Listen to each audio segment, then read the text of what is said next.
ఈ సాయంకాల వేళలో బైబిల్ స్టడీలోనికి వచ్చిన మీ అందరికీ ప్రత్యేకమైన వందనాలు. ఇప్పటి వరకు సహోదరులు పాటలతో ప్రభువును మహింపరిచారు. ఈ సమయంలో మరొకసారి మనందరం లేచి నిలబడి దేవుణ్ణి ఆరాధిస్తూ హృదయపూర్వకంగా ప్రభువును కొనియాడుతూ బైబిల్ స్టడీ కొరకు మనల్ని మనం సిద్ధపరచుకుందాం. దేవుడిచ్చినటువంటి మరొక సాయంకాల సమయమును బట్టి దేవాది దేవుడు మనకిచ్చిన భాగ్యము, ధన్యతను సద్వినియోగం చేసుకుంటూ ప్రభు పాదముల చెంత మనల్ని మనం సమర్పించుకుందాం. ఉదయకాల సమయమే దేవుని మందిరాల్లో ఆయా స్థలాల్లో ప్రభువును మహింపరిచిన మనము మరొకసారి ఒకే స్థలములోనికి మనలందరినీ ప్రభువు చేర్చి ఆయన వాక్కులు వినుటకు, ఆయనను ఆరాధించి మహింపరచుటకు ప్రభువు దయచేసిన కృప కొరకై రెండు చేతులెత్తి ప్రభువును స్తుతించుదాం. ఆయన నామాన్ని గణపరుద్దాం. హల్లెలూయా, హల్లెలూయా, హల్లెలూయా. స్తోత్రం, స్తోత్రం, స్తోత్రం, స్తోత్రం. పరలోకములో దూతలు, కెరూబులు, శరాపులు ఆయనను పరిశుద్ధుడు, పరిశుద్ధుడు, పరిశుద్ధుడని రాత్రింబవళ్ళు కొనియాడుచున్నారు, మానకుండా కొనియాడుచున్నారు. మనము ఈ కొద్ది సమయం ప్రభువును ఆరాధిద్దాం. నోరు తెరిచి ప్రభువును గణపరుద్దాం. యేసయ్యా, మీరు మాకు ఇచ్చినటువంటి ఇంత గొప్ప ఆధిక్యత స్తోత్రము దేవా. ఇదిగో మేము ఒక్క క్షణం మీరు మర్చిపోయి ఉంటే మేము ఈనాడు ఈ స్థలములో ఉండేవారమే కాదు. మా అవిధేయతను బట్టి, మా పాపములను బట్టి, మా అతిక్రమములను బట్టి మీరు మాకు ప్రతిఫలం ఇవ్వకుండా మేము మా పాపముల చేత, అపరాధముల చేత చచ్చిన వారమై ఉన్నప్పుడు మీరు క్రీస్తుతో కూడా మమ్మల్ని బ్రతికించారు. ఇదిగో ఈ స్థలంలో మేము ఉన్నామంటే నీ కృపే నాయన. అందరం నోరు తెరుద్దాం, దేవుని స్తుతించుదాం. కళ్ళు మూసుకొని హృదయపూర్వకంగా ప్రభుని ఆరాధించుదాం. దేవుని వాక్కుల కొరకు మనల్ని మనం సిద్ధపరచుకుందాం. హల్లెలూయా, హల్లెలూయా. తండ్రి మీకే స్తోత్రం నాయన, మీకే వందనాలు తండ్రి. ఈ రాత్రి మమ్మల్ని జ్ఞాపకం చేసుకోండి తండ్రి. అయా, నీ పరిశుద్ధ సముఖంలోనికి వచ్చాం ప్రభువా. తండ్రి, మీ వాక్కులు వినడానికి వచ్చాము తండ్రి. మమ్మల్ని మీరు బలపరచండి, మా హృదయాలను తెరవచేయండి ప్రభువా. మా మనోనేత్రాలను వెలిగించండి తండ్రి. మా హృదయమును తెరవచేయండి దేవా. మా చెవులను తెరవచేయండి తండ్రి. మిమ్మల్ని ఆరాధించటానికి, మిమ్మల్ని స్తుతించటానికి మా వాక్కును ప్రభువా, మా నోటి మాటలను అయా, మా హృదయ ధ్యానమును నీ దృష్టికి అంగీకారంగా మార్చండి తండ్రి. హల్లెలూయా, హల్లెలూయా, హల్లెలూయా. పరమ తండ్రి నీకే స్తోత్రాలయ్యా. మా కొరకు నాయన సమస్తమును సిద్ధపరిచిన దేవానికి స్తోత్రములు. మా కొరకు ప్రాణమును అర్పించిన యేసయ్యా మీకు స్తోత్రములు. అయా, మాకై నిత్యము మాలో ఉంటూ మమ్మల్ని పాపములో పడకుండా కాపాడుతున్న పరిశుద్ధాత్మ తండ్రి మీకు స్తోత్రాలు నాయన. ఈ రాత్రి ఈ స్థలములో నిలిచిన మేమందరము నిన్ను స్తుతిస్తున్నాము. మీరు మాకు దయచేసినటువంటి సమస్తముకై వందనాలు ప్రభువా. మీరు మాకు ఇచ్చిన ఉద్యోగములు, వ్యాపారములు, చేతి పనులు, మీరు మాకు ఇచ్చిన కుటుంబములను బట్టి, అన్నపానములను బట్టి, వస్త్రములను బట్టి, సమస్తమును బట్టి మీ కృతజ్ఞతలు చెల్లిస్తున్నాం. మీ ద్వారా పొందుకొనకుండా మరి ఏది మా జీవితంలో లేదు ప్రభువా. సమస్తము మీరిచ్చిందే తండ్రి. మీరిచ్చిన దానిలో నుంచి అయా, ఈ సాయంకాల సమయంలో మా హృదయములో నుంచి కృతజ్ఞులమై నిన్ను మహిమపరుస్తూ ఉన్నాము దేవా. హల్లెలూయా, హల్లెలూయా. మనందరము ఈ పాట కలిసి పాడుతూ ప్రభునామాన్ని గణపరుద్దాం. యేసయ్య నామమునకే స్తుతి కలుగును గాక. హల్లెలూయా, హల్లెలూయా. శ్రమలలో నేను ఇంతవరకును నీతో నిలచుటే నా ధన్యత. శ్రమలలో నేను ఇంతవరకును నీతో నడుచుటే నా ధన్యత. జీవ కిరీటము నే పొందుటకే నన్ను చేరదీసితివి. జీవ కిరీటము నే పొందుటకే నన్ను చేరదీసితివి.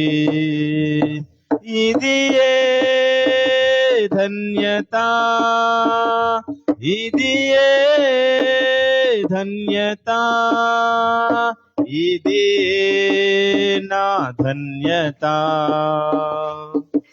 లెమ్ము తేజరిల్లుము అని నన్ను ఉత్తేజపరచిన నా యేసయ్యా. లెమ్ము తేజరిల్లుము అని నన్ను ఉత్తేజపరచిన నా యేసయ్యా.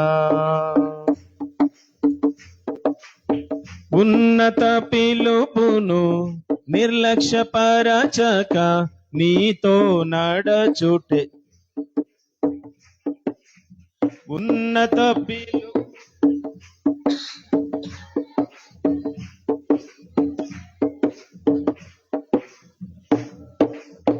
శాశ్వత ప్రేమతో నన్ను ప్రేమించి నీ కృప చూపితివి. శాశ్వత ప్రేమతో నన్ను ప్రేమించి నీ కృప చూపితివి.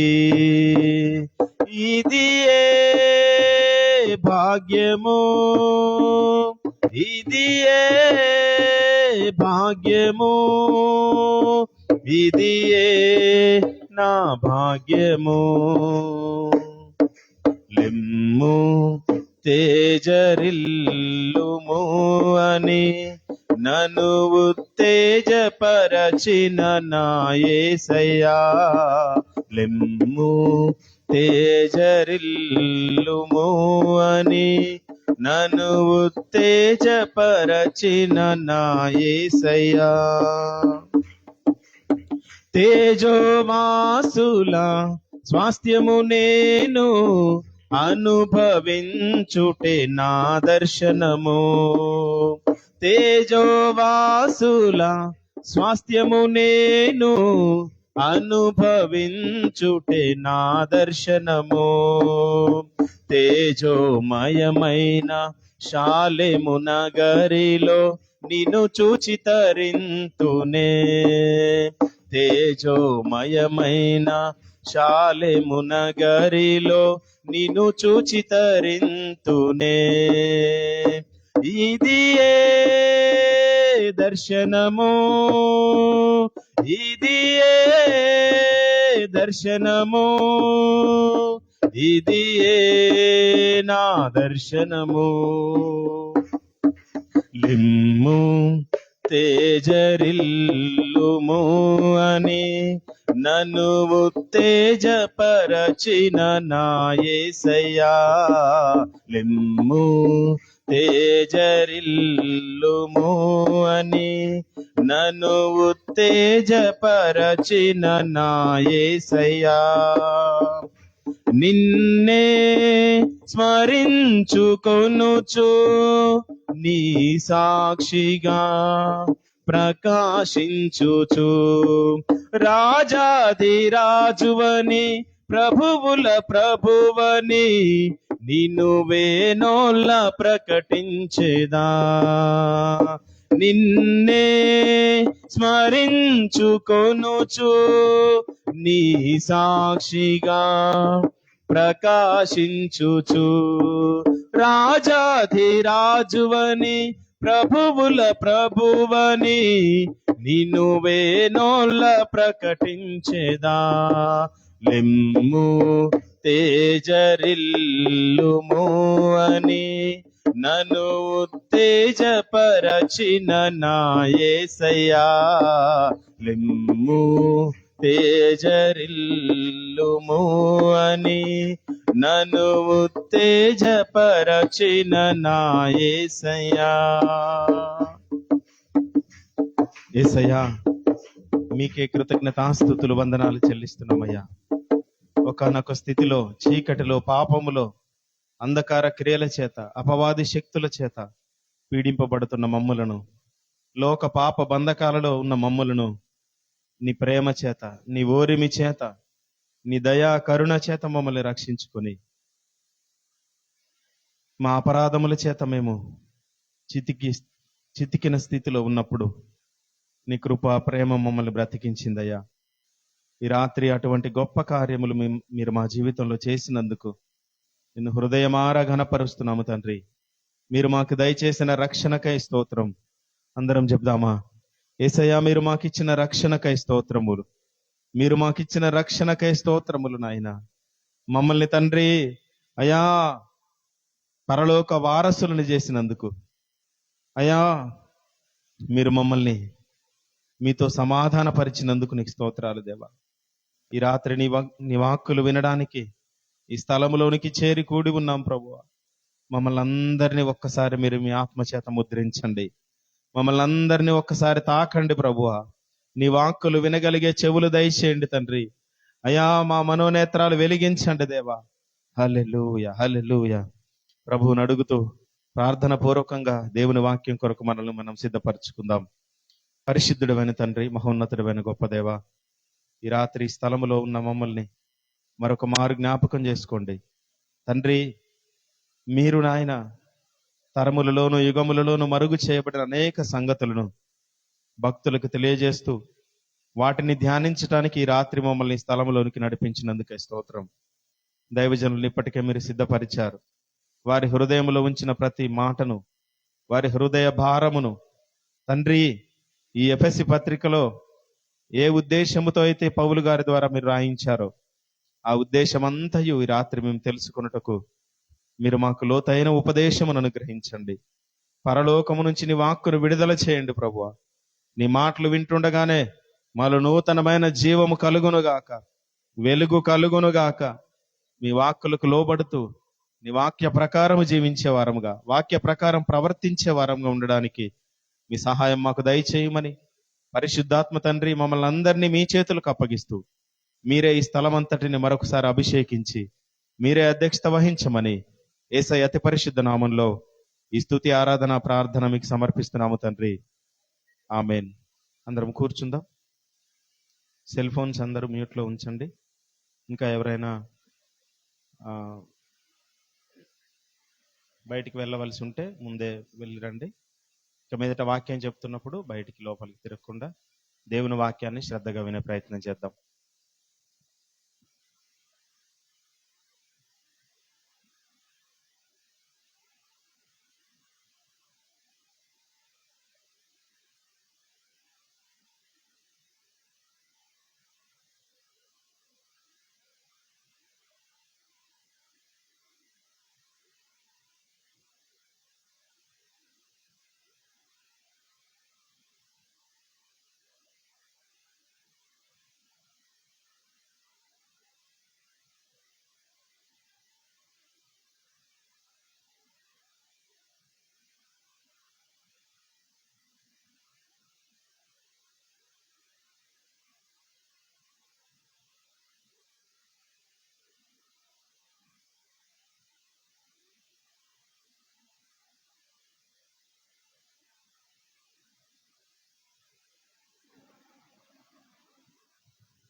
Praise the lord. హల్లెలూయా. ఉదయకాలమునే ప్రపంచమంతటా గంభీరమైనటువంటి ఆరాధన జరిగించి సాయం సమయములలో అనేక ప్రాంతములలో జరుగుతున్నటువంటి ప్రార్థనా కూడికలను ప్రభు దీవించి అందులో భాగముగా మనలను కూడా ఆశీర్వదించి, నిజానికి సాయంకాలము వర్షాభావము కనపడింది, వర్షం పడుతుందేమో అనుకొని ఫోన్స్ కూడా చేయడం జరిగింది. ఏదేమైనప్పటికీ తండ్రి మనల్ని నడిపించాడు. ఈరోజు ఎఫ్సీల పత్రికను ధ్యానించబోతున్నాం. ఎఫ్సీ పత్రిక కుడి చేతిలోనికి పరిశుద్ధ బైబిల్ గ్రంథాన్ని తీసుకుందాం. ఇది మన sincere request to the lord. ప్రభువుని వేడుకుంటున్నాం, ప్రభువా ఈ జ్ఞానాన్ని మా హృదయాలు తెరిచి విత్తింపచేయమని. వాక్యమును యాకోబుకు తెలియచేసిన వాడని, వాక్యమును యాకోబుకు తెలియచేసిన వాడని, ఏ జనముకి లాగునా చేసి ఉండ లేదని, దేవునికి స్తోత్రము గానము చేయుచున్నాము. చేయుటయే మంచిది. మనమందరము స్తుతి గానము చేయుటయే మంచిది.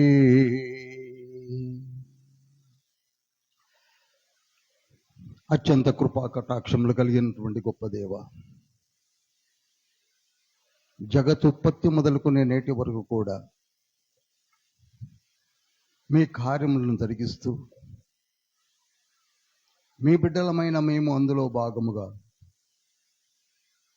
ఈ దినమును ప్రసాదించి ఎఫ్సి పత్రికను ధ్యానించడానికి వచ్చిన మేము ధన్యత గలవారమని భావించుతున్నాము తండ్రి. మర్మమైన విషయములను మీరు లిఖింపచేశారు. ఆత్మపూర్ణుడై లిఖించినటువంటి పౌలు గారిని బట్టి మేము కూడా వాటిని గ్రహించడం కొరకు కావలసిన దివ్యమైన జ్ఞాపక శక్తిని ప్రసాదించండి. యేసయ్య, మీ సంచారం మా మధ్య గావించండి. ఆత్మదేవ, మీరే సమస్తము మీ ఆధిపత్యములోనికి తీసుకొని పేరు పేరున మమ్మల్ని దీవించి ఆశీర్వదించమని యేసయ్య పరిశుద్ధ నామంలో తిరిగి వేడుకుంటున్నాం పరమ తండ్రి. ఆమేన్. స్ట్రైట్గా అడుగుతున్నాను, ఎంతమంది ఎఫ్సి పత్రిక ధ్యానించి వచ్చారు? Praise the Lord. ఇక నుండి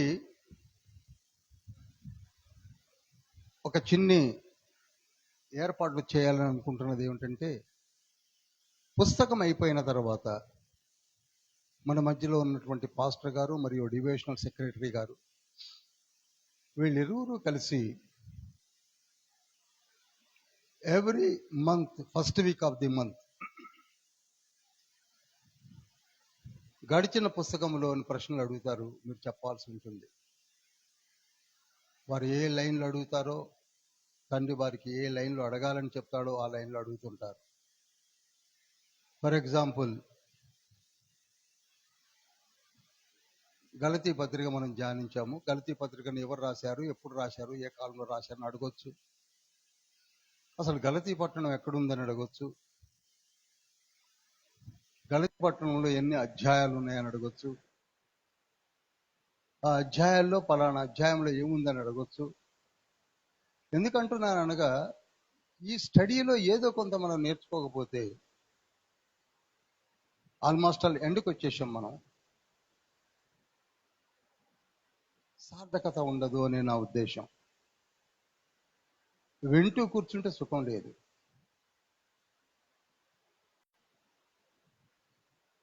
హెబ్రీ పత్రిక 5వ అధ్యాయం 11-12 వచనాల్లో, కాలమును బట్టి చూస్తే మీరు బోధకులై ఉండగా ఇంకా బలమైన ఆహారము భుజించుటకు మీకు శక్తి చాలకపోయేను అని ఉంటుంది.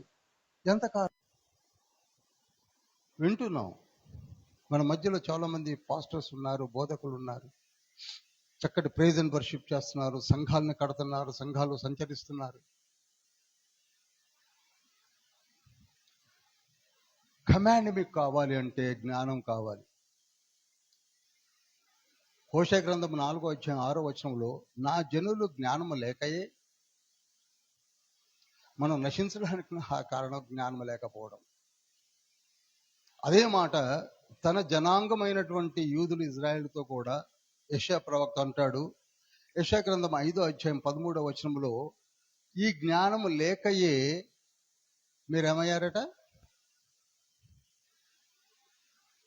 బలహీనపడుతున్నాం.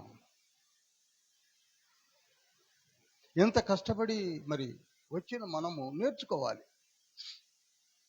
అంత ఆషామాషిగా వచ్చేదేం కాదు, అంత ఈజీగా వచ్చేది కానీ నేర్చుకోవడానికి ఏమైంది? ఇప్పుడు చిన్న పాప మా ప్రజ్వల ఎల్కేజీలో అప్పుడే ఏబిసిడీలు చెప్పేస్తుంది, 1 to 20 చెప్పేస్తుంది, ఏవో చిన్న చిన్ని రైమ్స్ చెప్పేస్తుంది. అభ్యాసం. మరి మనం కనుక ప్రియులారా, ఇది గుర్తుంచుకోండి. ఇది ఖచ్చితంగా అడాప్ట్ చేయాలని నేను ఈ మీటింగ్ తర్వాత ఎగ్జిక్యూటివ్ బాడీతో మాట్లాడతాను. అప్పుడు మీరు సిద్ధపడి వస్తారు, నేర్చుకుంటారు. ప్రశ్నలు అడుగుతారు, ఎక్కడి నుంచి అడుగుతారో తెలియదు కనుక ఖచ్చితంగా మళ్ళీ అయిపోయిన పుస్తకం చదవడమేగా. నాకు తెలిసి 2 ఎపిసోడ్స్లో అయిపోద్ది అనుకుంటున్నాను. ఏది ఈ ఎఫ్సి. ఒకవేళ తండ్రి దీవించి మాట్లాడితే 3 ఎపిసోడ్స్ కావచ్చేమో, నాకు తెలియదు. మళ్ళీ చెప్తున్నానండి, నేను ఇంతవరకు సెకండ్ థర్డ్ డైమెన్షన్లోనే చెప్పాను. నా మీటింగ్స్ ఉన్న వాళ్ళు మన మధ్యలో ఉన్నారు. 15-16 సంవత్సరాల నుంచి కూడా సెకండ్ థర్డ్ డైమెన్షన్లోనే చెప్పాను. కానీ ఇక్కడ నేను థర్డ్ ఫోర్త్ డైమెన్షన్స్లో చెప్పడానికి ప్రయత్నం చేస్తున్నాను కనుక మీకు కొంచెం హార్డ్గా ఉంటుంది. కానీ తెలుసుకోవాలి, చదివే విధానం మారాలి. మీకు ఈ పాటికి అర్థమై ఉండాలి, రోమపత్రిక నుంచి చదివే విధానాలు మారాలని చెప్తూనే ఉన్నాను. మనం చదివే విధానం చాలదు.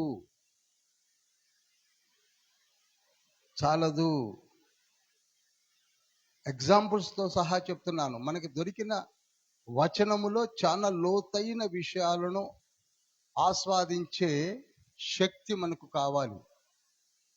అన్నీ మనకి అర్థమైనట్టుగా ఉంటాయి, కానీ అవి పైన ఉన్న మాటలతో లేదు, ఆత్మీయ అర్థముతో కూడుకుని ఉన్నది. కనుక కొందరు చదివారు, చేతులు ఎత్తారు, కొందరు చదవలేదు, ఎందుకో నాకు తెలియదు. ఎఫ్సి పత్రిక ఎన్ని అధ్యాయాలండి? 6 అధ్యాయాలు చదవడానికి ఎంతసేపు పడద్దండి? కనుక చదవండి. మనం వచ్చింది క్లాసెస్ వినటానికి, నేర్చుకోవడానికి, కనుక తప్పకుండా చదవండి.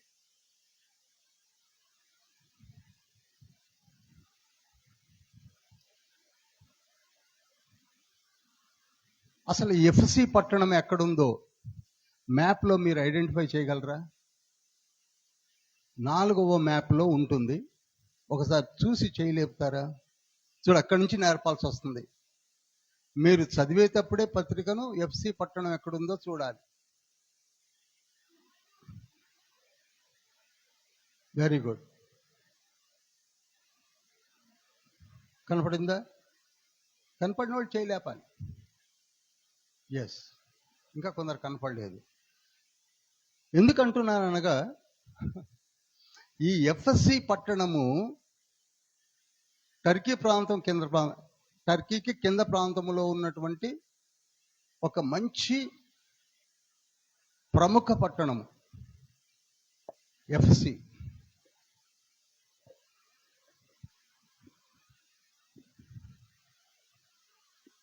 ఇంకొక ప్రశ్న, కొందరు తప్ప, నా దృష్టిలో పాస్టర్ గారును మన ప్రభుదాస్ గారు, ప్రెసిడెంట్ గారు తప్ప తక్కిన వాళ్ళకి, ఎందుకంటే వీళ్ళు చెప్పేస్తారు కనుక తక్కిన వాళ్ళకి ప్రశ్న. ఈ ఎఫ్సి పట్టణాన్ని దర్శించింది పౌలు గారు. అపోస్తుల కార్యములో ఏ అధ్యాయంలో దర్శించి ఆ సంఘాన్ని కట్టాడు? ఎవరైనా చెప్పగలరా? చేయలేపండి చాలు.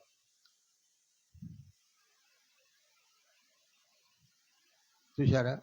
అపోస్తుల కార్యములు ధ్యానించి వచ్చాం. 19వ అధ్యాయములో ఏమండి, 19th చాప్టర్లో పౌలు గారు దర్శించి చాలా కష్టపడతాడు. అక్కడ సంఘాన్ని కట్టాడు. మళ్ళీ అడుగుతున్నాను, 3వ ప్రశ్న, ఇది ఏ జర్నీలో? ఎవరైనా చెప్పగలరా? పెద్దగా చెప్పండి, ఏం పర్లేదు, తప్పైనా పర్వాలేదు, దానిదేముంది. ఫస్ట్ జర్నీ పెద్దగా చెప్పండి. థర్డ్ జర్నీ పెద్దగా చెప్పండి, ఏం పర్లేదు, తప్పైతే ఉంది, అందులో రెక్టిఫై చేసుకుంటాం. Third journey. మరి థర్డ్ జర్నీ ఏ సంవత్సరం అయి ఉండొచ్చు?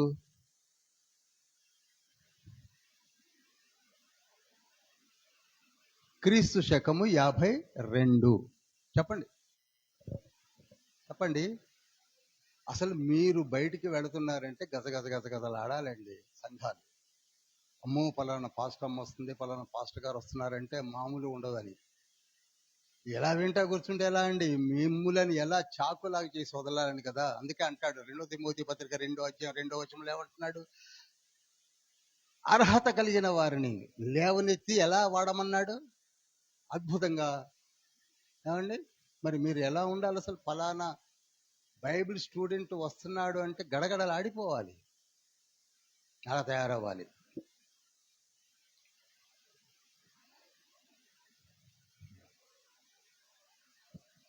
కసిగా చదవండి, కష్టపడి చదవండి.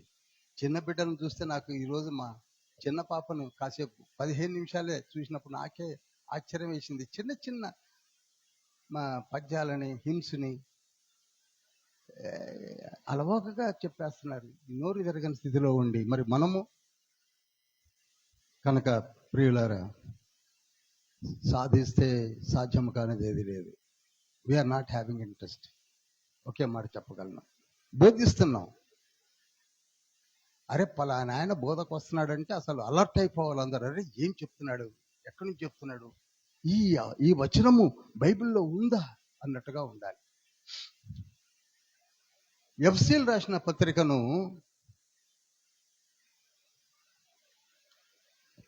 ఏ సంవత్సరంలో పౌలు గారు రాశారు?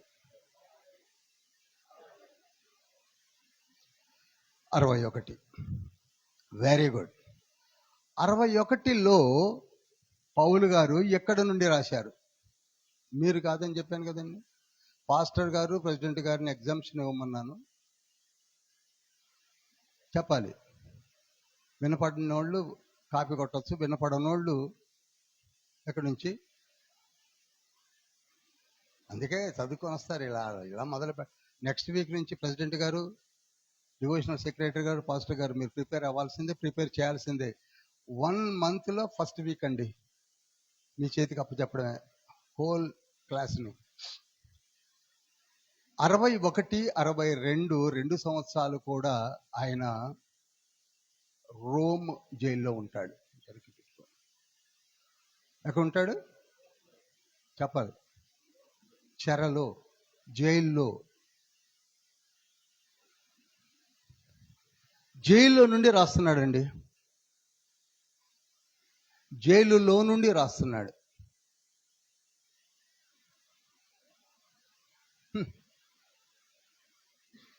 ఈ పత్రిక ఎంత టిపికల్గా ఉంటుందో నేను ఇప్పుడు చెప్పే ప్రతి విషయము మీకు అర్థం కాకపోవచ్చు కూడా. నేను మళ్ళీ చెప్తాను, ఇంతవరకు నేను ఎక్కడ ఈ డైమెన్షన్లో చెప్పలేదు.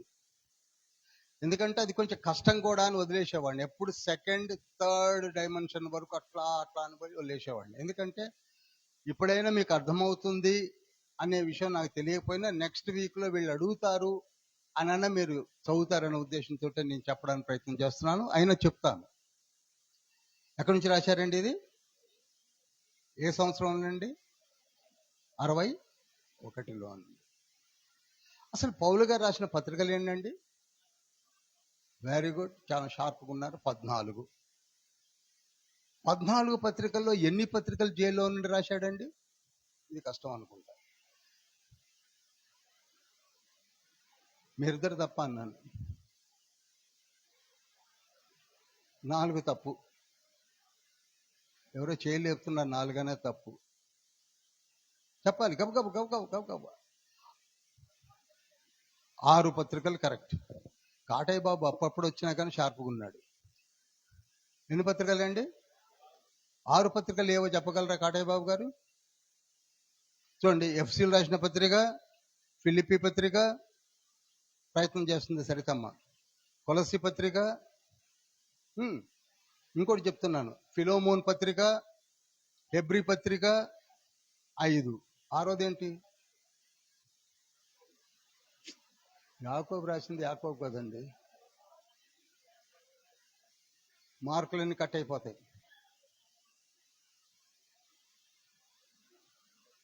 గలతీ పత్రిక రాసింది ఎప్పుడు చెప్పండి అసలు?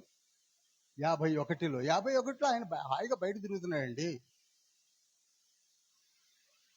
2వ తిమోతి పత్రిక 65లో రాశాడు. ఆయన రాసిన 14 పత్రికల్లో 6 పత్రికల్ని జైల్లో నుండి రాసి 8 పత్రికలను బయట ఉండి రాశాడు. ఈ లిస్టుని మీకు మొట్టమొదట్లోనే మేము ఇవ్వడం జరిగింది. ఇచ్చాం కదా. సరే, ఏదైనా చెప్తూ వస్తున్నాం కనుక చూడండి ఒకసారి. ఇప్పుడు రాసుకున్నారు కనుక నెక్స్ట్ వీళ్ళు అడుగుతారు ఎగ్జామినర్స్. 6 పత్రికలు, 8 పత్రికలు, వెరీ గుడ్. వెరిసి 14 పత్రికలు పౌలు గారు రాశారు. ఇంకొక గుర్తింపు ఇస్తున్నాను. 65లోనే 2వ తిమోతి పత్రిక రాశాడు. 66లోనే చనిపోయాడు. ఎప్పుడు చనిపోయాడండి పౌలు గారు? రాయండి. 66లో. ఎవరు చంపారండి? ఏ చక్రవర్తి కాలంలో అండి? నీరో చక్రవర్తి కాలంలో. ద మోస్ట్ క్రూయల్ ఎంపరర్ ఎవరు? నీరో. నోట్ చేసుకున్నారా? ఇప్పుడు నీరో చక్రవర్తి 2 అపోస్తలులను చంపాడు. పేరు చెప్పగలరా? ఒక అతను పౌలు గారు, ఇంకొక అతను చెప్పాలి పేతురు. నోట్ చేయండి. పేతురును చంపించింది కూడా నీరో చక్రవర్తి. పౌలు గారిని చంపించింది కూడా నీరో చక్రవర్తి.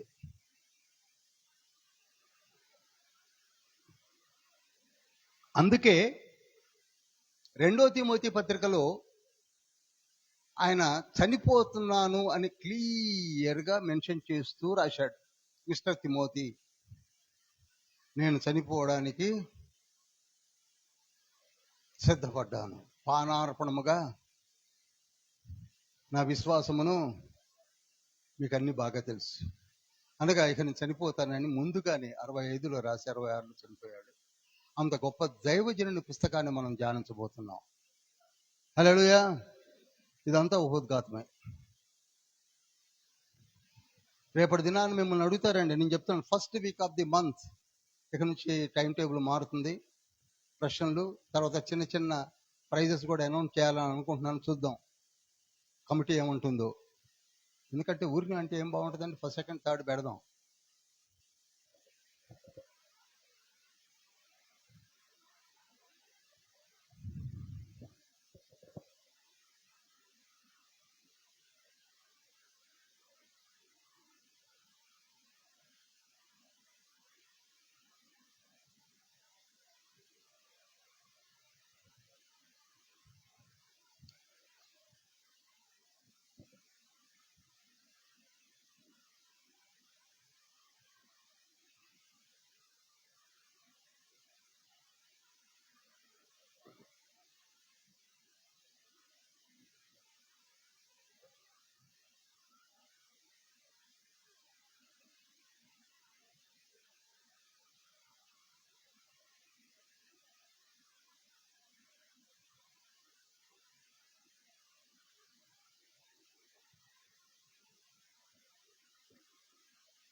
ఇది యూదులు ప్లస్ ఇశ్రాయేలీలు.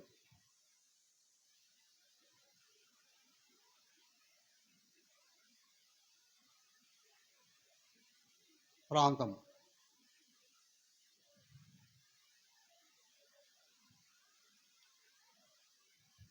ఇది అన్య జనాంగ ప్రాంతం.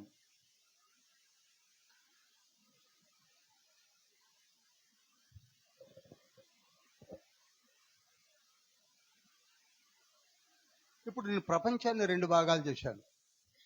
ఏంటండి? 2. ఒకటి యూదులు ఇజ్రాయేల్ ప్రాంతము, రెండవది అన్య జనాంగాల ప్రాంతము. Now you can divide. ఇప్పుడు మీరు కూడా 197 దేశాల్లో ఇజ్రాయేలీలను, రెస్ట్ ఆఫ్ ది కంట్రీస్ అన్ని కూడా అన్య జనాంగమే. మీకు అర్థం అవడానికి, మనకు అర్థం అవడానికి నేను ఈ విధంగా భాగాలు చేశాను. ఈ యూదులు ఇజ్రాయేలీలు వచ్చేసి ధర్మశాస్త్రము, నేను మొన్ననే చెప్పాను, ధర్మశాస్త్రము నంబర్ 2, నంబర్ 1 సున్నతి, మూడవది విశ్రాంతి దినము. ఈ గొడవలో ఉన్నారు వీళ్ళు. ఇక వీళ్ళకి ఏమీ లేదు.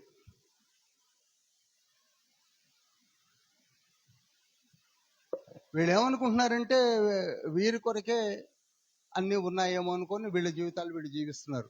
అన్య దేవతలను పెట్టుకొని ఏమీ లేదు, అన్య దేవతలు.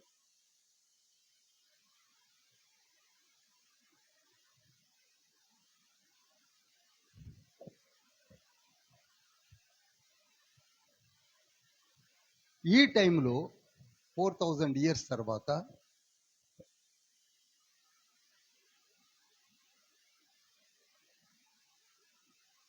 ఎవరు వచ్చారండి? ప్రభు వచ్చారు. యేసుక్రీస్తు ప్రభు వారు వచ్చారు. మానవ రూపిగా పరమ తండ్రి అంశ తీసుకొని వచ్చాడు. అందుకే మళ్ళీ ట్రినిటీలోకి వెళ్ళదలుచుకోకనే అంశ అన్న. ఆయనే వచ్చాడంటేనేమో అది వన్నెస్ అవుతుంది. వేరుగా వచ్చాడంటే మళ్ళీ మీకు అర్థం కావచ్చు. కనుక ఆ సుప్రీం గాడ్ యొక్క, పరమ తండ్రి యొక్క అంశ, విడిపోయినటువంటి ఒక అంశగా వచ్చింది ఎవరంటే చెప్పాలి, యేసయ్య వచ్చాడు. ఎప్పుడు? 4000 సంవత్సరాల తర్వాత వచ్చి, ఇక ఇదంతా మీకు తెలుసు. మన మత్తయి, మార్కు, లూకా, యోహాను చదివాం కనుక ఆయన శిలువలో వేలాడి రక్షణను అందరికీ అనుగ్రహించాడు. ఇటు వీరికి, ఇటు వీరికి. గుర్తుంది కదా, మత్తయి సువార్త 26వ అధ్యాయం 28వ వచనంలో ఏమన్నాడు? 28లో ఏమన్నాడు? ఇది మీ కొరకై చిందించబడుతున్న నా నిబంధన రక్తం. ఎవరెవరికి ఇది? అందరికీ, హోల్ వరల్డ్కి, అందరికీ. సరే, నేను ఇప్పుడు అంత లోతులను కూడా తీసుకెళ్ళను. ఈ విషయాలు ఇటు వీళ్ళకి బాగా అర్థం కాలేదు, ఇటు వీళ్ళకి అర్థం కాలేదు, ఇప్పుడు మనకి అర్థం కాలేదు. ఇప్పటికీ మనం డిబేట్లు పెట్టుకుంటున్నాం కదండి, ఈయన ఎవరు అని ఆలోచిస్తున్నాం. వాళ్ళకి వీళ్ళకి మనకి అర్థం కాలే. అయితే అర్థమైన వాళ్ళు రక్షించబడ్డారు. చెప్పండి, అందరూ అర్థమైన వాళ్ళు రక్షించబడ్డారు. అప్పుడు, ఇప్పుడు, ఎప్పుడు. ఇప్పటికీ అర్థం కాని వాళ్ళు ఎప్పటికీ రక్షించబడరు. ఈ మాటలు చెప్పడానికి 14 పత్రికల్లో పౌలు గారి ద్వారా పరిశుద్ధాత్మ ట్రై చేస్తున్నాడు. ఈ అర్థమైన వాళ్ళు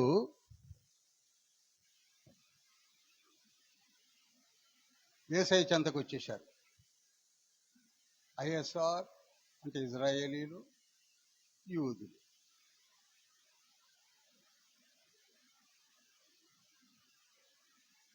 శిలువ దగ్గరకు వచ్చారు.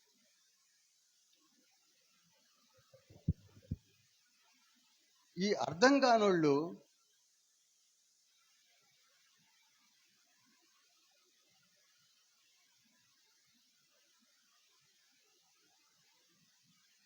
ఇంకెక్కడున్నారు? బయటనే ఉన్నారు. ఎప్పటికీ యాజ్ ఆన్ టుడే మీరు ఇజ్రాయెల్ దేశానికి వెళితే ఎక్కడున్నారు వీళ్ళు? తోరా ధర్మశాస్త్రమును 5 పుస్తకాలు పట్టుకొని కూర్చొని తిరిగేస్తూ ఉంటారు. కానీ వీళ్ళలో నమ్మిన వాళ్ళు ఎక్కడికి వచ్చి కూర్చున్నారు? శిలువ చెంతకు వచ్చారు. ఎక్కడికి వచ్చారు? శిలువ చెంతకు వచ్చారు.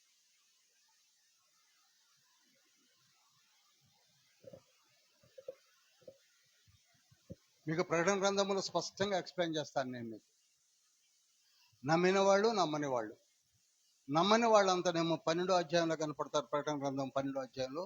నమ్మిన వాళ్ళు వచ్చేసి 7వ అధ్యాయంలో కనపడతారు. సరే, ఇప్పుడు కన్ఫ్యూజ్ చేయదలుచుకోలేదు. ఇక్కడ కూడా అన్య జనాంగములో కూడా అపోస్తుల బోధలు విని నమ్మారు.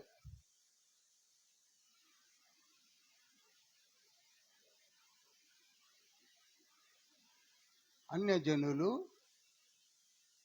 క్రైస్తవులుగా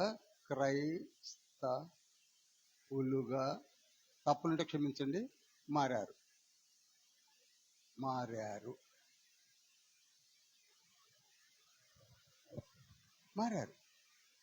అందులో మనం ఒక గుంపు.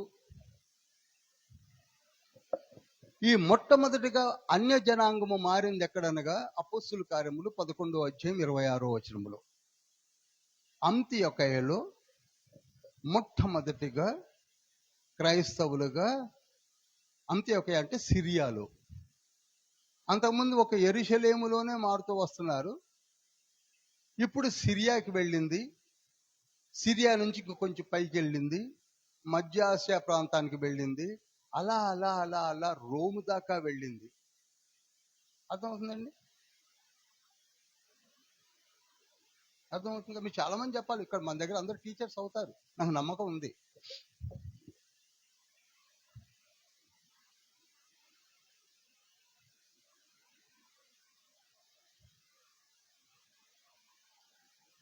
వీరిని అన్యజనులను మార్చుట కొరకు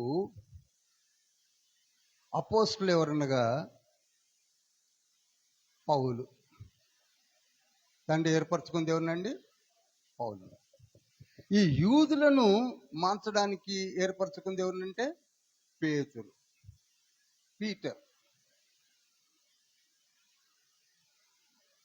పేతురు ప్లస్ ఉన్నటువంటి 12 అపోస్టల్స్. అయితే ఇక్కడ ఈ పౌలు గారికి బాగా సహాయం చేసిన వాళ్ళలో బర్నబా, శీల, తిమోతి, తీతుకు, తుకికు, ఎఫ్రా చాలా మంది ఉన్నారు. ఇక మీకు ఆ లిస్ట్ అంతా మీకు 16వ అధ్యాయం రోమపత్రిక చదువుతూ వస్తుంది. ఈయనకి సహాయం చేసిన వాళ్ళందరూ ఈయన ద్వారా ఏర్పడబడినటువంటి శిష్యులు. కానీ ఇక్కడ పేతురుతో పాటు తత్తిమ అపోస్తులు కూడా సున్నతి పొందిన వారికి సేవ చేయడం మొదలుపెట్టి సున్నతి పొందిన వారిని మార్చడానికి ప్రయత్నం చేసింది పేతురు ప్లస్ 12 అపోస్టల్స్. ఈ అన్యజనులను పౌలు గారు plus Barnabas is most important person. ఎందుకంటే అసలు బర్నబా లేకపోతే పౌలే లేడు. కనుక వీళ్ళు ప్రయత్నం చేశారు. గలతీ పత్రిక 2వ అధ్యాయము మీరు 7వ వచనం చదివితే,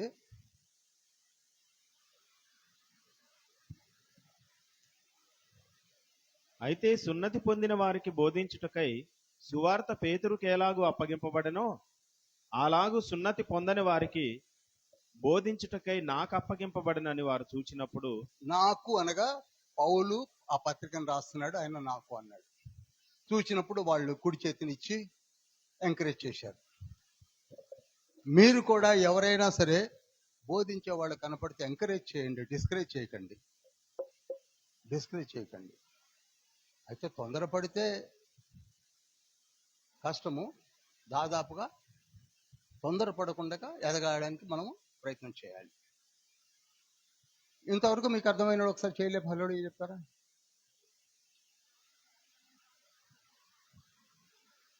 ఈ ఎఫ్సీలు రాసిన పత్రికను రాసింది పౌలు గారు ఎప్పుడనగా 61లో. ప్రాంతము చెప్పగలరా?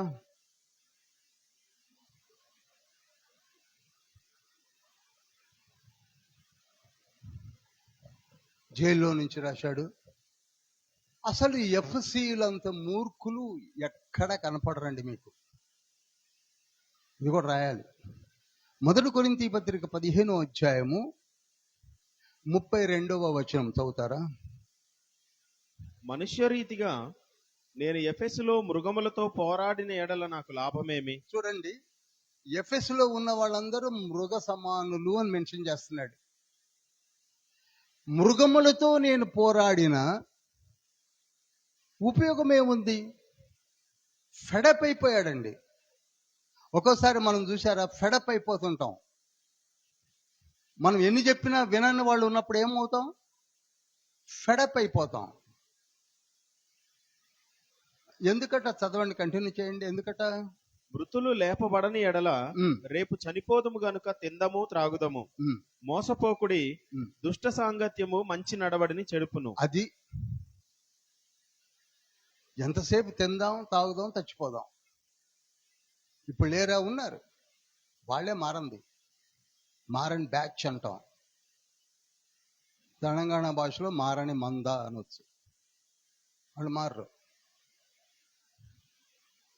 కానీ పౌలు గారు ఛాలెంజింగ్ గా తీసుకున్నాడు. ఎస్, నేను ఇక్కడనే ఉంటానని.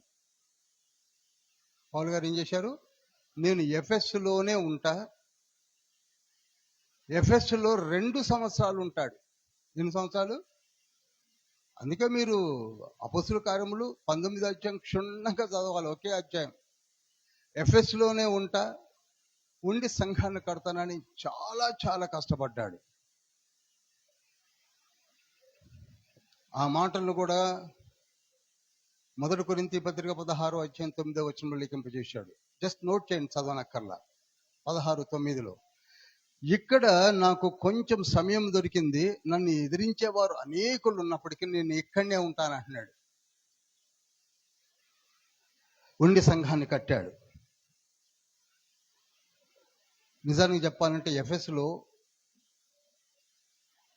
మనం 7 వండర్స్ అని చెప్పుకునేటువంటి వండర్స్ గల ఒక ఆలయం ఉన్నది. అది అర్తెమీదేవి ఆలయం. ఏ ఆలయం అండి? ఎఫెస్లో ఒక అర్తెమీదేవి ఆలయం ఉంది. అసలు ఆ ఆలయము ఒక వండర్ఫుల్ గా కట్టినటువంటి ఒక ఆలయమే కాకుండా ఎదురుగా ఉన్న ప్రాంగణములో 25,000 అకామిడేట్ చేయొచ్చట. 25,000 మందిని అకామిడేట్ చేయొచ్చట. అటువంటి ఆడిటోరియం కట్టుకున్నారు. అయితే పౌలు గారి డేర్ చూడండి. అక్కడ ఉన్నటువంటి ఆ అర్తెమీదేవి యొక్క ఔన్నత్యాన్ని నేను చెప్పే విషయాలను మీరు వింటే మీరు వదిలేస్తారని ధైర్యంగా చెప్పాడు. ఎవరికి ఉంటాయండి ఆ గట్స్? చెప్పండి. 2 సంవత్సరాలు అక్కడ ఉండి, అక్కడ డయానా అనే ఇంకొక దేవత కూడా ఉంది. డయానా ప్లస్ అర్తెమీదేవి. విగ్రహాలకు నిలయం, వ్యభిచారాలకు నిలయం. అసలు సువార్త అంటే యేసయ్యను గురించి తెలియని ప్రాంతం.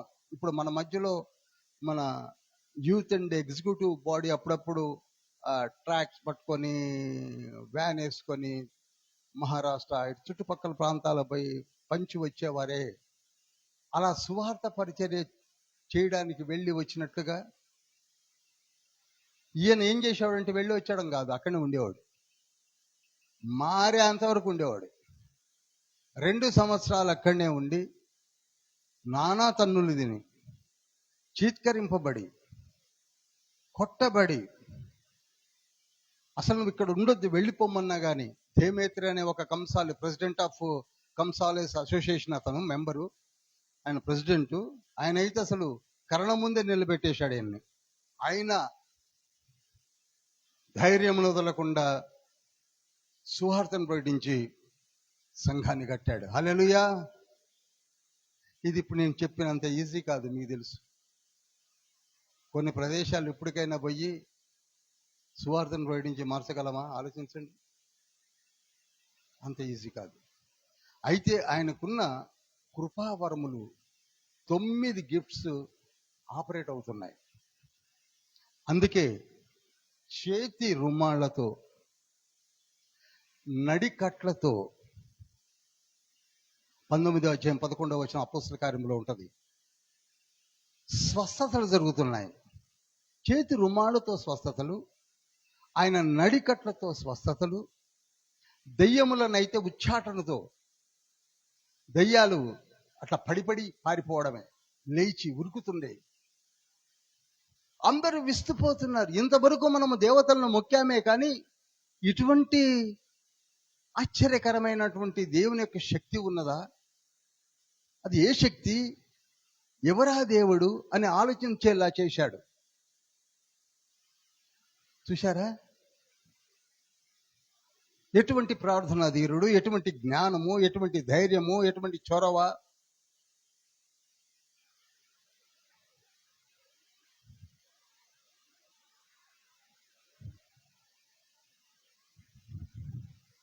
అపోస్తుల కార్యములు 19వ అధ్యాయం 19వ వచనములో మాంత్రికులు, బ్లాక్ మ్యాజిక్ చేసేవాళ్ళు, చెడుపు చిల్లంగితనములు చేసేవాళ్ళు, చేతబళ్ళు చేసేవాళ్ళు, వాళ్ళ బుక్స్ 50,000 వెండి రూకలతో సమానమైన, ఆ రోజుల్లో 50,000 రూపీస్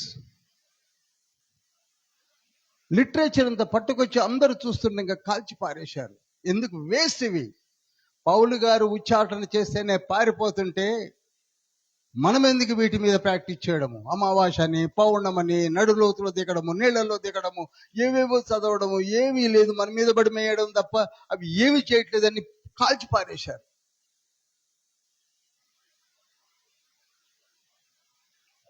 ఎలా చేస్తున్నారని అందరు విస్తుపోయినప్పుడు ఆయన ఒకటే ఒక్క మాట చెప్తున్నాడు,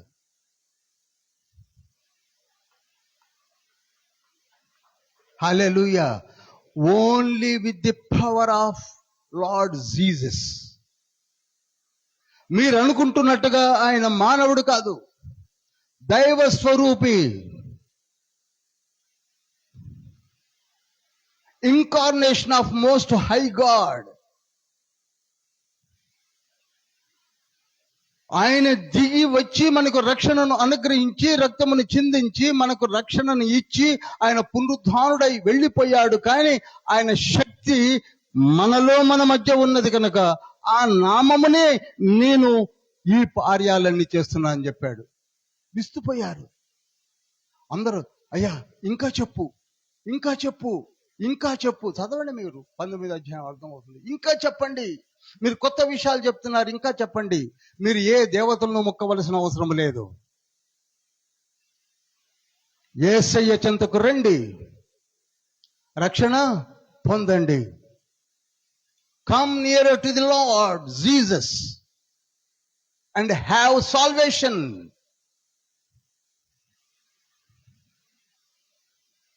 అంత మాత్రమే కాదు, అక్కడికి ఆగిపోకండి. రక్షణ పొందిందని కాదు, రక్షణ పొందిన తర్వాత మీరు పరలోకానికి వెళతారు. చెప్పండి, కొత్త మాట. ఎక్కడికి? పరలోకానికి వెళతారు.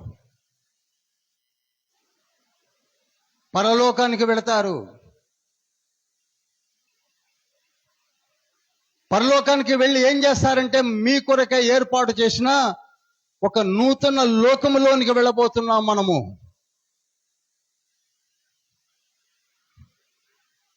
ఈయన దగ్గరికి వచ్చిన వారిని ఎంత మాత్రము తోసివేయక, నేను ఏ విధంగా అయితే చేస్తున్నానో అవన్నీ మీరు చేస్తారు.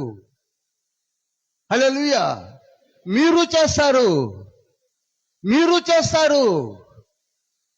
నా వరకు అనుకోకండి.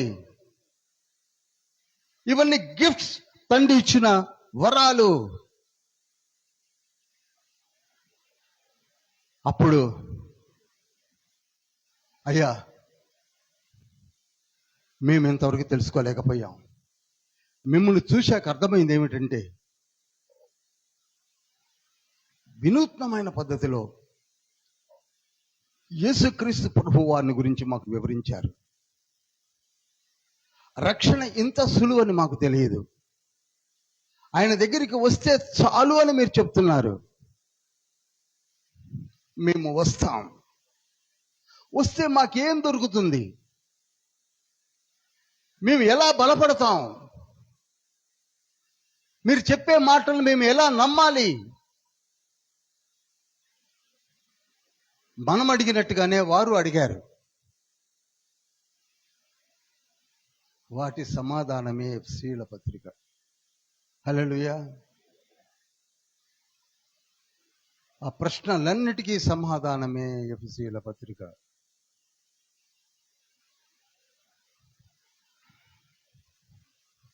ఏమాత్రము అలసత్వంతో వినకండి.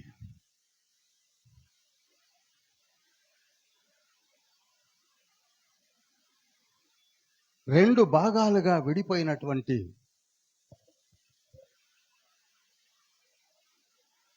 గోడ.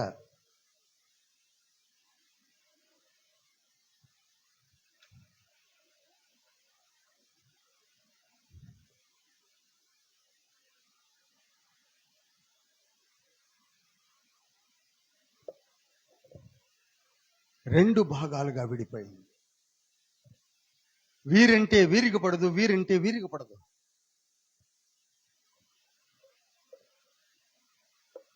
అలా విడిపోయి ఉన్న స్థితిలో పౌలు గారు దిగారు.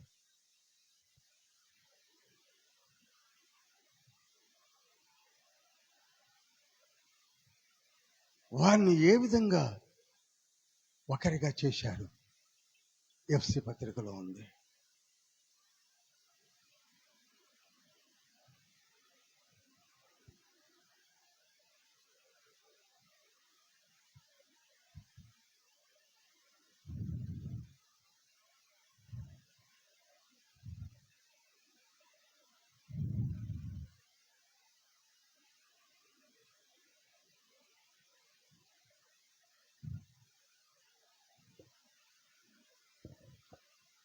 ఒక పాట ఎప్పుడు పాడుతుంటాను, మీకు తెలుసు.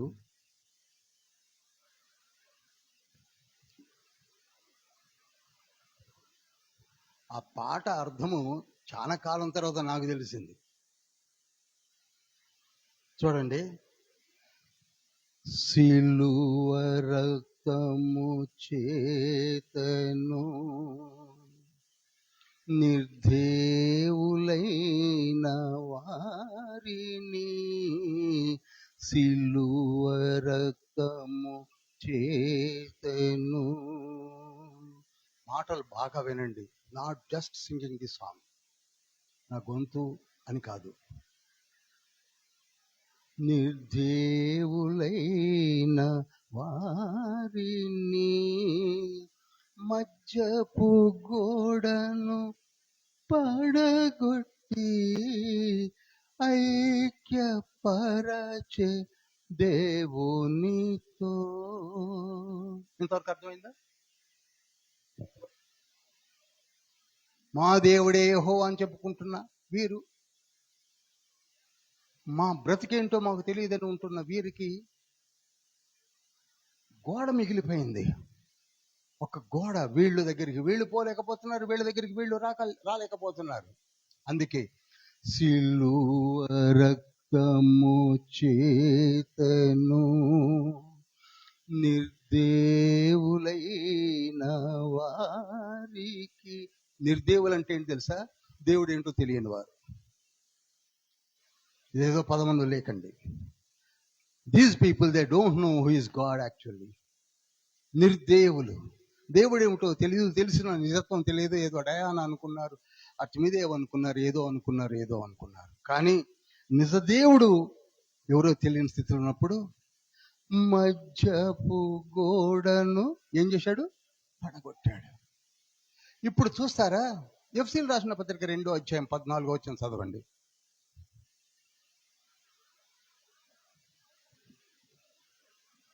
ఆయన మన సమాధానమై ఉండి మీకును మాకును ఉండిన ద్వేషమును అనగా విధిరూపకమైన ఆజ్ఞలు గల ధర్మశాస్త్రమును తన శరీరమందు కొట్టివేయుట చేత మధ్య గోడను పడగొట్టి మన ఉభయులను ఏకము చేసెను. హల్లెలూయా, హల్లెలూయా. ప్రతి మాట మీరు జాగ్రత్తగా వినాలండి. ఇక్కడ ఈచ్ వర్డ్. ఒకప్పుడు వీళ్ళు బయట ఉన్నారు బికాజ్ ఆఫ్ ధర్మశాస్త్రము. మాకు ధర్మశాస్త్రం ఉన్నది, మేమే అంటున్నారు వీళ్ళు. మాకు ధర్మశాస్త్రం లేదు, మాకేయో దేవతలు ఉన్నాయనుకుంటున్నారు వీరు. కానీ ఇవి రెండు కూడా పక్కకు పెట్టండి. ధర్మశాస్త్రం కొంచెం పక్కకు పెట్టండి, దేవతలు కొంచెం పక్కకు పెట్టండి, నా మాట వినండి. అసలు మధ్యపు కూడా ఏర్పడింది దేనికనగా? రాగద్వేషాలతో ఏర్పడింది. మనమందరము కూడా ఆయన బిడ్డలము. మనందరికీ ఒక్కడే దేవుడు కనుక ఆయన ఒక్కడే దేవుడు ఉన్నాడు. రోమీయులకు రాసిన పత్రిక 3వ అధ్యాయం 29వ వచనంలో ఉంటుంది. Is only one God. Because when only one God is there, he will be one only. ఇప్పుడు దీన్ని పడగొట్టి శిలువ రక్తముతో ఏం చేశాడు? ఐక్యం చేశాడట. ఎలా చేశాడు చూడండి. నిజంగా దైవజనులు ఎలా రాశారు చూడండి. మనం మామూలుగా పాడుకొని ఏదో పాడేసుకొని ఆనందిస్తుంటాం. చూడండి, ఇప్పుడు మీకు అర్థమైంది. సిలువ రక్తము చేతను నిర్దేవులైన వారిని మధ్యపు గోడను పడగొట్టి ఐక్యపరచే దేవునితో ప్రాణముల్ ఆ సిలువపైని బలిగా నీడి నిన్కొనే కదా. ప్రాణముల్ ఆ సిలువపైని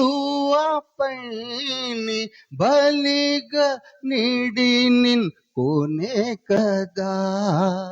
సమాధాన పడుమిక దేవునితో ఈ క్షణమే.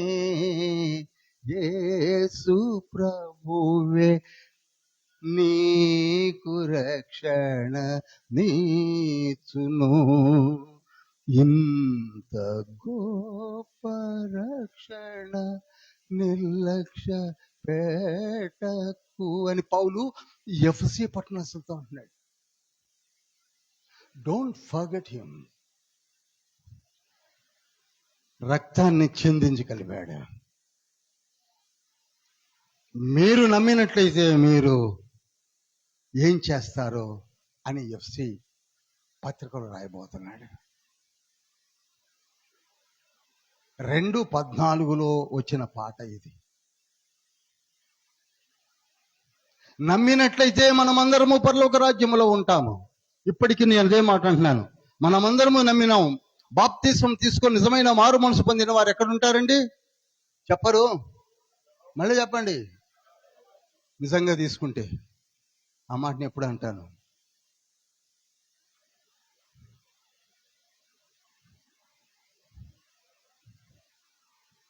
పరలోకములో కనపడు తెల్లనైన వస్త్రముల్, పరలోకములో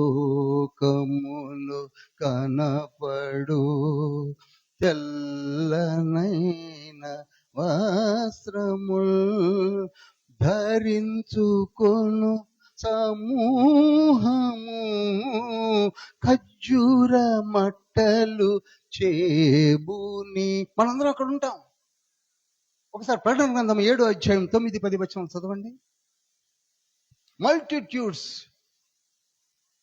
అటు తర్వాత నేను చూడగా, ఇదిగో ప్రతి జనములో నుండి, ప్రతి వంశములో నుండి, ప్రజలలో నుండి, ఆయా భాషలు మాట్లాడు వారిలో నుండి వచ్చి ఎవడనూ లెక్కింపజాలని ఒక గొప్ప సమూహము కనబడెను.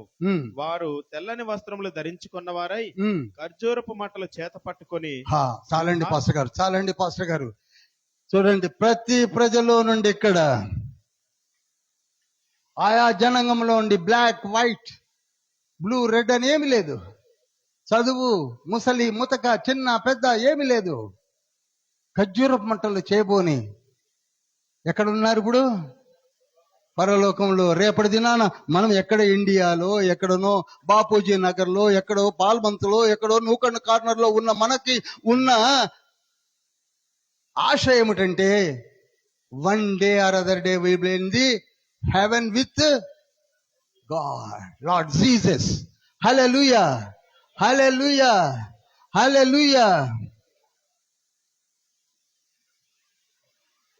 ఎంత చక్కగా రాశారండి. దేవునికి గొర్రె పిల్లకు స్తోత్రముల్ చేయుచుండా. ఎవరి మల్టిట్యూడ్స్? తెల్లని వస్త్రాలు ధరించి ఖర్జూరపు మట్టలు చేబూని దేవుని యొక్క పాద సన్నిధిలో ఉన్న వాళ్ళందరూ దేవునికి గొర్రె పిల్లకు స్తోత్రముల్ చేయుచుండా. నీవు నీ రక్షణకై పాడుము హల్లెలూయా. యేసు ప్రభువే నాకు రక్షణనిచ్చెను. ఇంత గొప్ప రక్షణ ఎందుకు నేను లక్ష్య పెట్టుకుంటావు చెప్పండి? ఎందుకు? Just by ignoring all these words. Yesu ప్రభువే మనకు రక్షణ నీచును. హల్లెలూయా, హల్లెలూయా, హల్లెలూయా. ఎంతవరకు ఉపోద్ఘాతమేనండి. ఇప్పుడు సబ్జెక్టులోకి వెళ్తున్నాను. హల్లెలూయా. ఎఫెసీయులకు రాసిన పత్రికను ఒకసారి తెరుద్దామా?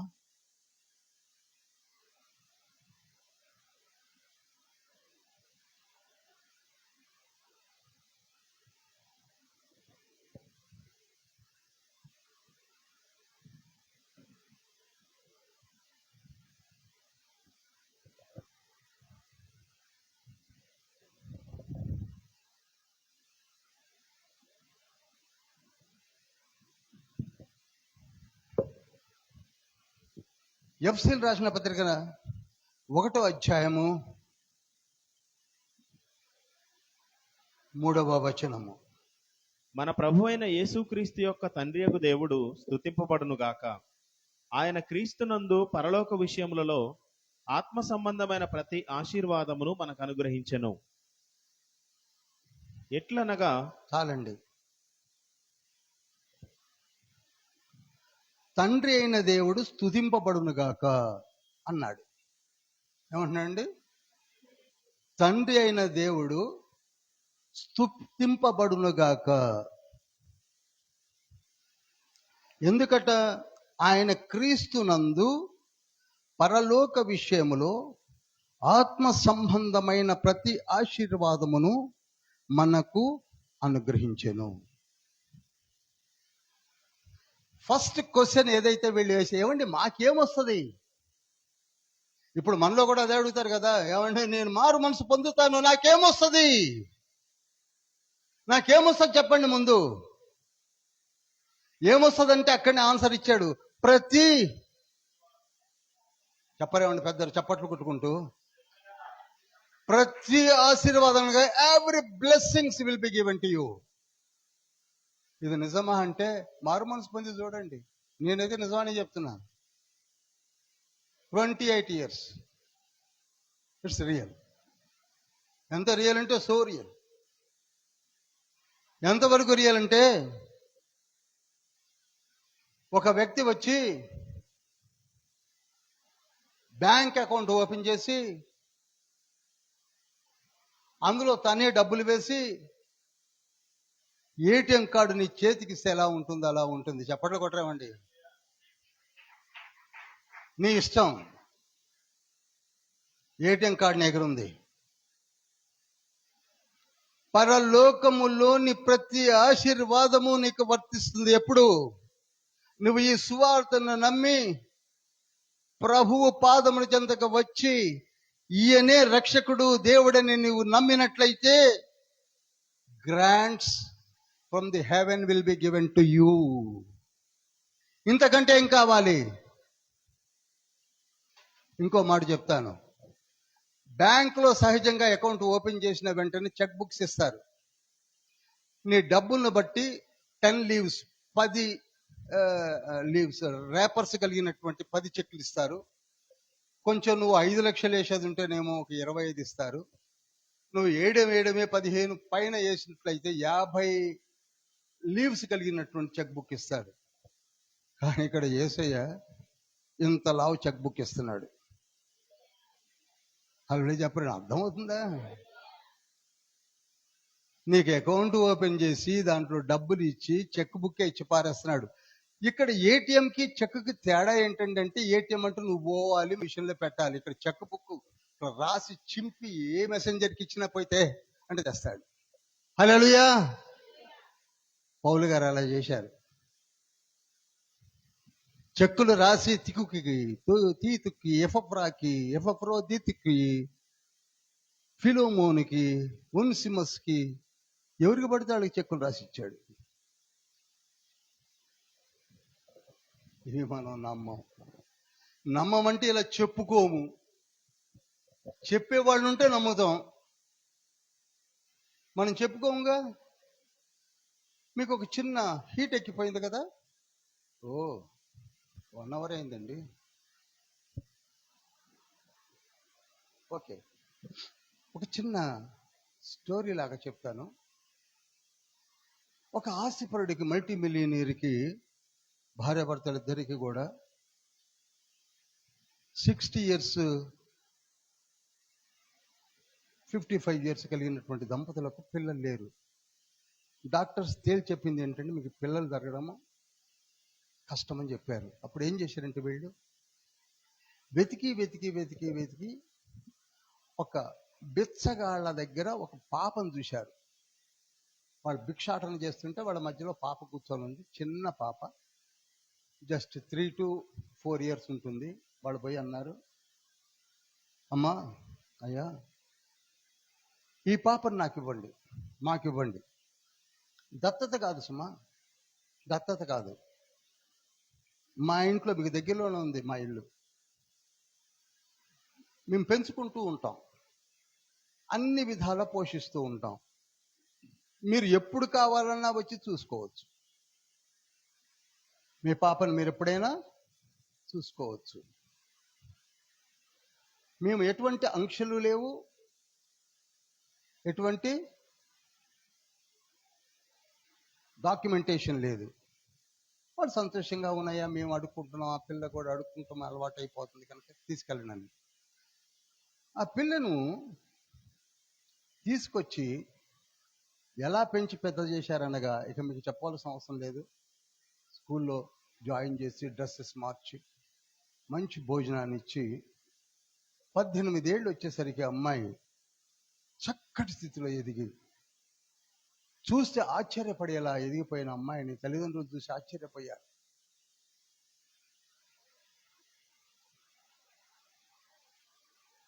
వారు అన్నది ఏమిటంటే, ఈ అమ్మాయి పెళ్లి కూడా మేమే చేస్తాం,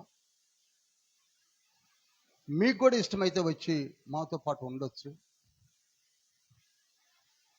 మీకు సంతోషమే కదా అంటే వాళ్ళు కళ్ళు ఒత్తుకుంటూ, ఇంతకంటే ఇంకేం కావాలయ్యా, మీలాంటి వాళ్ళు దొరకడం మాకు ఒక వరము లాంటిదని చెప్పేసి అన్ని విధాల పాపను వారికి అప్పచెప్పి వెళ్ళిపోయారు. ఇన్ ది సేమ్ మేనర్ మనము కూడా దిక్కు దిశ లేని బ్రతుకు మంది, దిక్కు లేదు, ఒక దిశ నిర్దేశం లేదు, పాపములో పడి మగ్గిపోతున్నాం. ఎందుకు పాపం చేస్తున్నామో తెలియదు. వాళ్ళు ఎందుకు భిక్షాటన చేస్తున్నారో వారికి తెలియదు. మనం ఎందుకు పాపం చేస్తున్నామో తెలియకుండానే పాపం చేస్తూ జీవిస్తున్నాం. ఇప్పుడు చూడండి, ఎఫ్సీలు రాసిన పత్రిక 2వ అధ్యాయము 1 నుండి 3 వచనాలు చదవండి. మీరు అపరాధముల చేతను పాపముల చేతను మీరు చచ్చిన వారై ఉండగా ఆయన మిమ్మును క్రీస్తుతో కూడా బ్రతికించెను. మీరు వాటిని చేయుచు వాయుమండల సంబంధమైన అధిపతిని, అనగా అవిధేయులైన వారిని ఇప్పుడు ప్రేరేపించు శక్తికి అధిపతిని అనుసరించి ఈ ప్రపంచ ధర్మము చొప్పున ముడుపు నడుచుకొంటిరి. వారితో కలిసి మనమందరమును శరీరము యొక్కయు మనసు యొక్కయు కోరికలను నెరవేర్చుకొనుచు మన శరీరాశలను అనుసరించి మునుపు ప్రవర్తించుచు కడమవారి వలనే స్వభావ సిద్ధముగా దైవోగ్రతకు పాత్రులమై ఉంటిమి. ఇక్కడ అండర్లైన్ చేసుకోవాల్సింది స్వభావ సిద్ధముగా. దీన్నే పాప నియమం అనేది, నేను ఇప్పుడు I don't want to discuss about పాప నియమము. అక్కడ మీకు అర్థమైంది. స్వభావ సిద్ధం, మనకున్న స్వభావ సిద్ధం ఏంటంటే ఎంత మంచిగా ఉండాలనుకున్నా అటే వెళ్ళిపోతాం.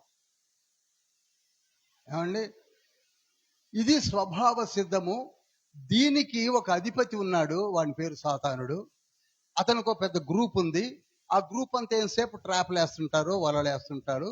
వాళ్ళలో పడి మనం కూడా తిరుగుతూ ఉంటాము, అందులోనే జీవిస్తూ ఉంటాము. ఈ మాటలను చూడండి ఎంత లోతులో ఎంత చక్కగా రాశాడు. అందరము మనము అన్నాడు. ఒకప్పుడు నేను కూడా అని పౌలు ఆడాడు. అలా జీవించిన వాళ్ళమే. ఈనాడు మనమందరము కూడా అలా జీవించిన వారమే. ఎప్పుడైతే నీవు ఆ సిలువ దగ్గరికి వస్తావో, సిలువ వైపు చూస్తావో, నీ స్థితి మారిపోతుంది అని చెప్తున్నాడు. ఇక్కడనే ఏమవుతుందండి అన్ను, ఏమవుతుంది అంటే ఇది అవుతుంది అని చెప్తున్నాడు. ముందు ఏమన్నాడు? ప్రతి ఆశీర్వాదాన్ని చెప్పాలి. That is first gift. 1వ అధ్యాయం 3వ వచనంలో ఏమనుందండి? ప్రతి ఆశీర్వాదమును మనకు అనుగ్రహించబడింది. ఇప్పుడు రెండవది ఏంటంటే, ఒకప్పుడు చీకటి పాపి అయిన నీవు అందులో పడి కొట్టుకుంటుంటే యేసయ్య తన ఉచితమైన కృపచేత ఆయన రక్తములో మనలను కడిగాడు. ఎవరు కడిగారండి?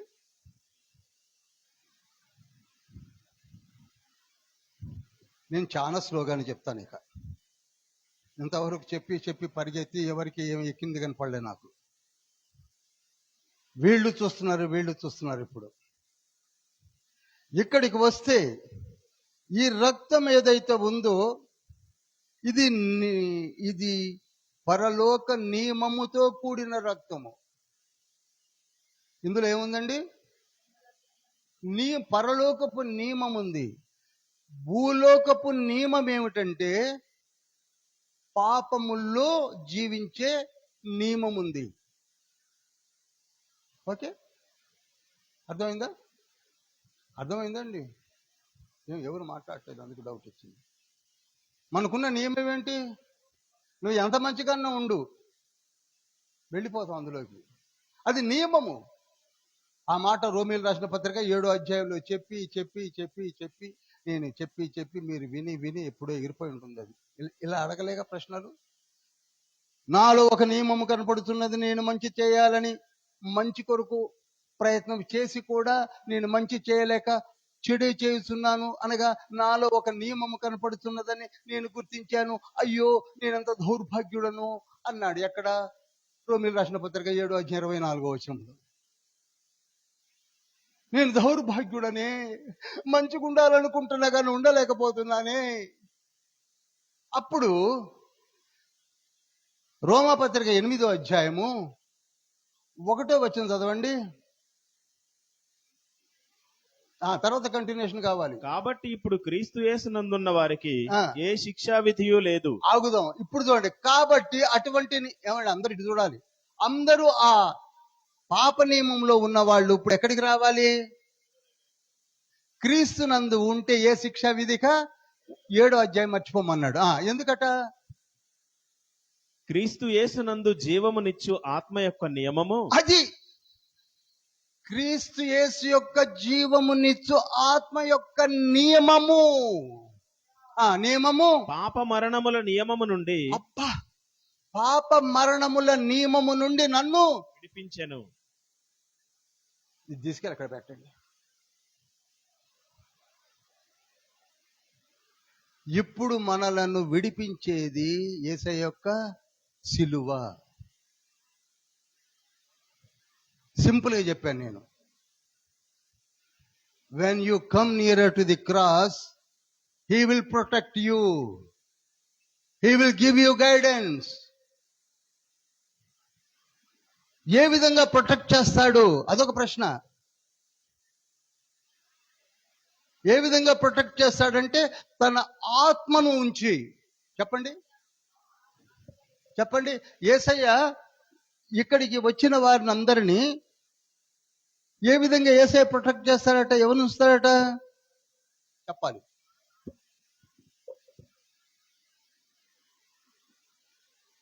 Supreme God, word of God, Holy Spirit God, ఈయనే జీసస్ అనుకుందాం. ఓకే, 1 2 3. ఇప్పుడు మనం ఎవరి దగ్గరికి వచ్చాం? యేసయ్య దగ్గరికి వచ్చాం. ఇప్పుడు ఆయన ఎవరి నుంచి రక్షిస్తాడట? ఎవరిని మనలో ఉంచి రక్షిస్తాడట? అందరికి అర్థమవుతుందండి? మళ్ళీ చెప్పమంటారా? ఎప్పుడైతే నీవు సిలువ దగ్గరికి వచ్చావో, యేసే పునరుద్ధానుడై వెళ్ళిపోయాక మనలను కాచి కాపాడుటకు ఒక వ్యక్తికి అప్పచెప్పాడు. ఎవరా వ్యక్తి? పరిశుద్ధాత్ముడు. ఎవరండి? అర్థమైందా? ఇప్పుడు ఎఫ్సి పత్రికలోనే 1వ అధ్యాయము 13, 14 వచనాలు చదవండి. మీరు సత్యవాక్యమును అనగా మీ రక్షణ సువార్తను విని క్రీస్తునందు విశ్వాసముంచి ఆగదు. ఇప్పుడు రక్షణ మీరు అనగా ఓ ఎఫ్సీయులారా అని వారితోటి ఇటు మనతోటి మీరు మళ్ళీ పాస్టర్ గారు, మీరు సత్యవాక్యమును విని అనగా మీ రక్షణ సువార్తను విని క్రీస్తునందు విశ్వాసముంచి, చూడండి, క్రీస్తునందు విశ్వాసముంచి వాగ్దానము చేయబడిన ఆత్మచేత ఏం చేయబడినంటే వాగ్దానము చేయబడిన ఆత్మచేత. ఇది వాగ్దానము, ఇంగ్లీష్ లో ప్రామిస్. నీవు రక్షణ పొంది సిలువ దగ్గరికి వస్తే నీకు ఒక వాగ్దానం ఉన్నది. అదేమిటనగా పరిశుద్ధాత్మని నీలో ఉంచడం. ఏమండి, నిజమా? ఎన్నోసార్లు చెప్పాను, ఇప్పటికీ చెప్పాను, ఇంకా ముందు కూడా చెప్తాను. పౌలు గారి పత్రికలు అయ్యేదాకా అయ్యా అంటాడు ఆయన. నిజమా అంటే ఎస్. ట్రై చేయండి. బిర్యానీ బాగుంటుందా బ్రదర్ అంటే తిను పోయి ప్యారడైజ్లో. బాగుంటుందో లేదో తెలుస్తుంది. ట్రై చేయి. చదవండి. వాగ్దానం చేయబడిన ఆత్మచేత ముద్రింపబడితిరి, దేవుని మహిమకు కీర్తి కలుగుటకై ఆయన సంపాదించుకొనిన ప్రజలకు విమోచనము కలుగు నిమిత్తము. చూశారా? ఆయన సంపాదించుకొనిన ప్రజలకు విమోచనము కలుగు నిమిత్తము. ఇప్పుడు చూడండి, ఆయన సంపాదించుకుంది ఇక్కడ నుంచి కూడా ప్రయోజనము కలుగు నిమిత్తము. ఈ ఆత్మ మన స్వాస్థ్యమునకు సంచకరువుగా ఉన్నాడు. ఇంకా అర్థం కాకపోతే నేను చేసేదేమీ లేదు.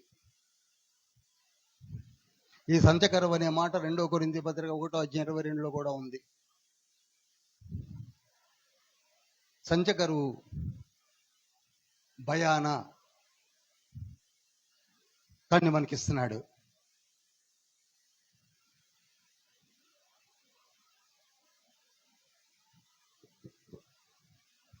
మీరు ఈ పత్రికను నాకు తెలిసి 1 నెల రోజులు చదివితే కానీ ఎక్కదు. ఎన్ని రోజులు? ఇప్పుడు చూడండి, ఓ పాస్టర్ గారు ఇటు 2వ అధ్యాయము 1వ వచనం. మీరు మీ అపరాధముల చేతను పాపముల చేతను మీరు చచ్చిన వారై ఉండగా ఆయన మిమ్మల్ని క్రీస్తుతో కూడా బ్రతికించెను. ఆగుదాం. ఎవరండి ఆయన? చెప్పాలి. వీళ్ళిద్దరు తప్ప ఎవరేం చెప్పాలి? ఎవరండి ఆయన? చెప్పరేమండి? ఏం నేను బాధపడిన చెప్పండి. ఎవరు ఆయన? ఎవరు? 1, 2, 3 లేశాను. ఆయన ఎవరు చెప్పండి.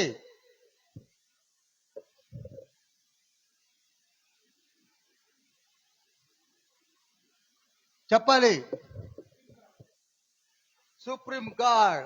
చెప్పండి. కాదు.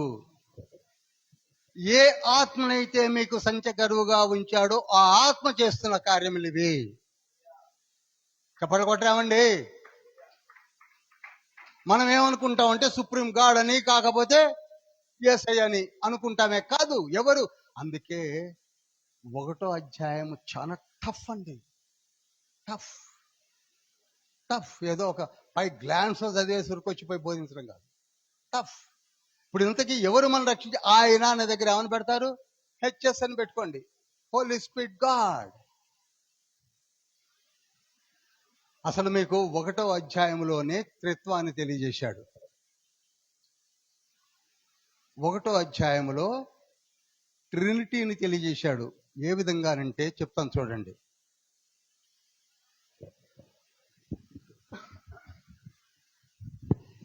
అందరు బుక్ను ఎదురుగా పెట్టుకోండి. ఎఫ్సీలు రాసిన పత్రిక 1వ అధ్యాయాన్ని ఎదురు పెట్టుకోండి. ఇది పౌలు గారు చెప్పుతున్న మర్మము. చెప్పండి, పౌలు గారు చెప్తున్న మర్మము. 1వ అధ్యాయము 3 నుంచి 6 వచనాల వరకు తండ్రి అయిన దేవుని గురించి చెప్తున్నాడు. నోట్ చేయండి. ఎప్పటి నుంచి ఎప్పుడు దాకా అందరు చెప్పాలండి, లేకపోతే నేను ముందుకు వెళ్ళను. చెప్పాలి. 3 to 6 వర్సెస్, 3 నుంచి 6 వచనాలు ఎవరి గురించి చెప్తుంది? లేఖనాలు చెప్పాలి. తండ్రి అయిన దేవుని గురించి. 3 నుంచి 6. 7 నుండి 12 వరకు యేసు క్రీస్తు ప్రభువుని గూర్చి వివరణ ఉంది. 7 నుంచి 12. ఇప్పుడు మీకు అర్థమైంది. 7 నుంచి 12 వరకు ఎవరి గురించి? యేసయ్యను గురించి. ఇక 13 నుండి 15 వరకు పరిశుద్ధాత్మను గురించిన వివరణ 1వ అధ్యాయంలో ఇచ్చాడు. వివరిస్తూ 2వ అధ్యాయములో ఆ ఆత్మ తండ్రి మనలను ఏ విధంగా కాపాడతాడో కూడా చెప్పాడు. ఇప్పుడు చూడండి, నేను అసలైంది ఇంకా చెప్పలేదు. జగత్తు పునాది వేయబడక మునిపే మనం అందరము క్రీస్తులో ఏ విధంగా ఏర్పరచబడ్డామో ఇంకా నేను చెప్పలేదు. ఎందుకంటే అది ముట్టుకుంటే నాకు 45 నిమిషాలు కావాలి. అందుకని ఇటు నుంచి తిరుగుతున్నాను. జగత్తు పునాది వేయబడక మునిపే మనము క్రీస్తునందు ఉన్నామట. ఈ మర్మాన్ని తెలుసుకోవడానికి చాలా మంది అసలు చెప్పరు, వదిలేస్తారు. కానీ ఇప్పుడు అది నేను ముట్టుకుంటే నాకు ఉన్న 1.5 అవర్ టైం అక్కడికి వెళ్ళిపోద్ది. కనుక దాన్ని అలా పక్కకుంచి నెక్స్ట్ వీక్ నేను చూసుకొని మీకు అర్థమవడానికి ఉపోద్ఘాతము నుండి ప్రభు ఏ విధంగా మనలను రక్షించడానికి ఏర్పాట్లు చేశాడు. తండ్రి అయిన దేవుడు మనకు ప్రతి ఆశీర్వాదముని క్రీస్తుని ఇచ్చాడు కదా. ఒక గిఫ్ట్ మనం కొట్టేశాం. రెండవది రక్షణ. ప్రభువునందు మనం ఎలా ముద్రించబడ్డామో, క్రీస్తులో ఏ విధంగా ఉన్నామో మీకు రెఫరెన్స్లు ఇచ్చాను. తర్వాత పరిశుద్ధాత్ముడు ఏ విధంగా మనలను కట్టి నడిపిస్తాడో. ఇప్పుడు చెప్పండి, సాతాని క్రియల నుండి విడుదల కావించేది ఎవరు? పరిశుద్ధాత్ముడు. మనోనేత్రాలు వెలిగించేది ఎవరు? పరిశుద్ధాత్ముడు. అందుకే 17వ వచనంలో అంటాడు, 1వ అధ్యాయం 17వ వచనంలో, మరియు మీ మనోనేత్రములు వెలిగింపబడినందున ఆయన మిమ్మును పిలిచిన పిలుపు వలనైన నిరీక్షణ ఎట్టిదో, పరిశుద్ధులలో ఆయన స్వాస్థ్యం యొక్క మహిమైశ్వర్యము ఎట్టిదో, ఆయన క్రీస్తునందు వినియోగపరిచిన బలాతిశయమును బట్టి. ఆగుదామండి, స్లోకి వెళ్దాం. ఇక్కడ 3 ఉన్నాయి పాయింట్లు. ఒకటి ఏమిటంటే, మీ మనోనేత్రములు వెలిగించబడాలి.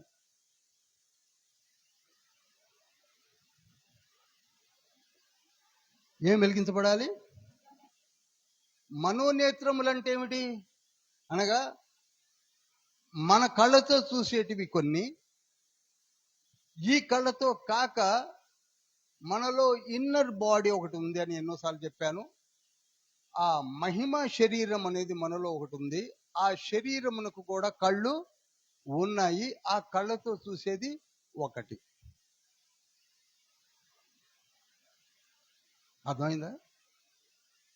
అందరికి అర్థమైందా? అర్థం కాలేదు. ఇప్పుడు మన కళ్ళతోటి సూర్యుని, చంద్రుని, భూమిని చూస్తున్నాం. బట్ వేర్ వీఆర్ హ్యావింగ్ 9 ప్లానెట్స్. తక్కినట్టు చూసామా? కానీ ఉన్నాయని చూస్తున్నాం. ఎందుకనగా మన శాస్త్రజ్ఞులు, ఖగోళ శాస్త్రజ్ఞులు 9 రాసి పెట్టారు కనుక. అందులో ఒక మరుగుజ్జు ప్లానెట్ కూడా ఉందట, ప్లూటో. సరే, దాని గురించి నేను చెప్పనులే. ఈ 9లో ఒక దాన్ని పక్కకు పెట్టారు, 8 అన్నారు.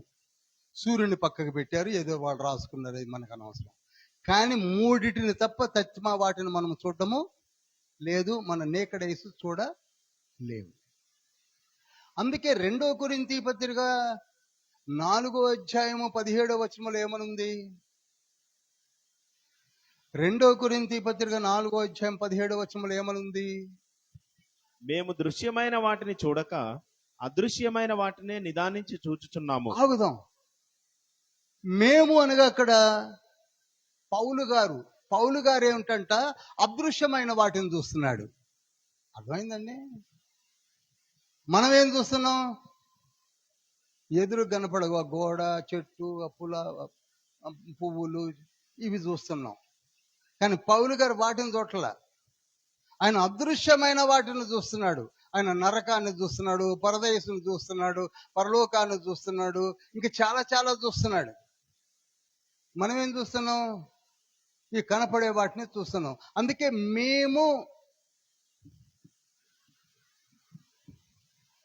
అదృశ్యమైన వాటిని చూస్తున్నాము. మనము కూడా అదృశ్యమైన వాటిని చూడాలంటే ఏం కావాలి? అందరూ చెప్పాలండి. మనోనేత్రాలు వెలిగించబడాలి. మనోనేత్రాలు వెలిగించబడాలంటే ప్రభు నా మనోనేత్రాలు వెలిగించంటే వచ్చి వెలిగించడు. నువ్వు మారు మనసు పొంది బాప్తిస్మము తీసుకోవాలి. హల్లెలూయా. ప్రతిదానికి లింక్ అది ఉంది.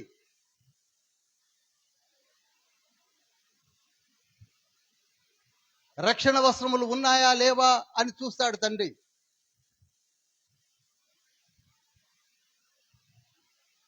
మత్తయి సువార్త 22వ అధ్యాయము 11 నుంచి 14 వచనాల్లో రక్షణ సువార్త లేకపోతే అసలు తండ్రి ఒప్పుకోడు. కనుక నీవు అదృశ్యమైన వాటిని చూడాలి అంటే మనోనేత్రాలు వెలిగించబడాలి. ఇప్పుడు మనోనేత్రములు మీవి వెలిగించబడినట్లయితే అడిగాం కదా, మనం ఎఫ్సీలు అడిగారు, అయ్యా మాకు ఏమొస్తుంది? పౌలు గారు ఏదో సిలువ అన్నారు, మాకు చెప్పారు, రక్షణ అన్నారు, మరి మాకేమొస్తుందంటే మీ మనోనేత్రాలు అందరు చెప్పాలండి వెలిగించబడతాయి. నిజమా? నిజమే, ఇది నిజం. పోయినసారి చెప్పా, ఒక కుక్క ఏదో బొక్క పట్టుకొని తిరుగుతుంటది, అట్లా తిరగం మనం. నిజం.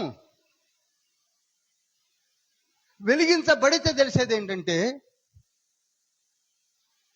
అసలు నువ్వెందుకు పుట్టావు, నువ్వేం చేస్తున్నావు, ఏం ఉద్యోగం చేస్తున్నావు,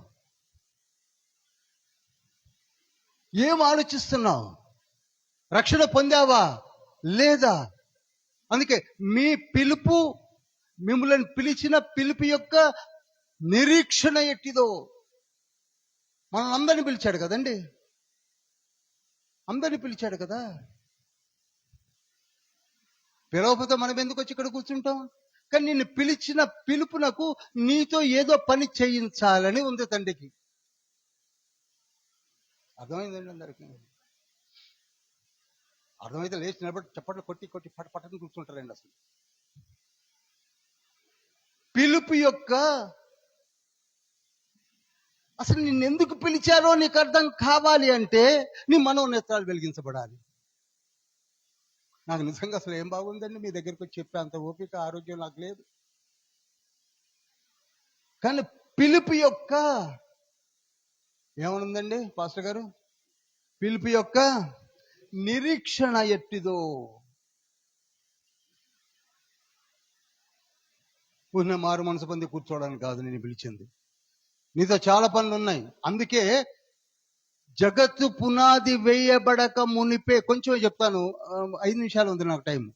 జగత్తు పునాది వేయబడక మునిపే దేవుని మేధాలో, ఆలోచనలో నువ్వు నువ్వు నువ్వు నువ్వు నువ్వు నేను ఉన్నాము. అందుకే పుట్టించాడు. జగత్తు పునాది వేయబడక మునిపే నీవు నేను ఆయన ఊహలో ఉన్నాము కనుకనే మనల్ని జన్మింపచేశాడు. జన్మింప చేసిన తర్వాత పరిశుద్ధమైన పిలుపుతో ఆయన మనలను పిలిచాడు. పిలిచిన మనలను ఏం చేశాడు? పరిశుద్ధపరిచాడు. పరిశుద్ధపరిచి ఏం చేశాడు? మహిమపరిచాడు. మహిమపరిచి సమస్తము సమకూర్చి జరిగించులాగున కార్యములను సిద్ధపరిచాడు. అటువంటి నీవు ఎందుకు వెనకకి వెళ్ళిపోతున్నావు? What circumstances made you to go back rather than coming forward? ఎందుకు నిర్లక్ష్యం చేస్తున్నావు? హెబ్రీ పత్రిక 2వ అధ్యాయము 5వ వచనము.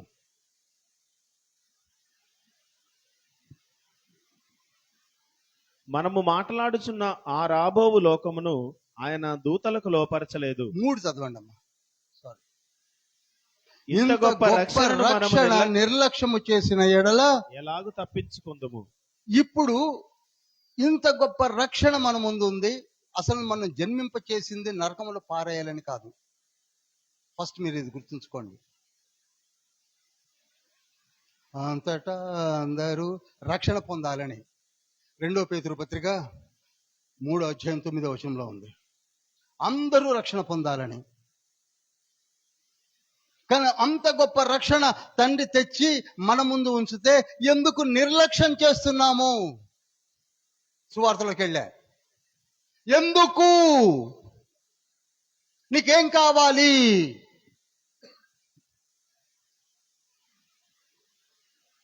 అసలు నిన్నెందుకు జన్మింపజేశాడు? ఎందుకు ఇంకా కష్టపడతావు? ఎంతకాలం కష్టపడతావు?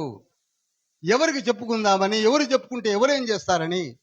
కనుక నిన్ను పిలిచిన ఆ పిలుపు యొక్క నిరీక్షణ ఎట్టిదో నువ్వు తెలుసుకోవాలంటే శిలువ దగ్గరికి రావాలి. నీ మనోనేత్రాలు వెలిగించబడాలి. తర్వాత ఏముంది చదవండి.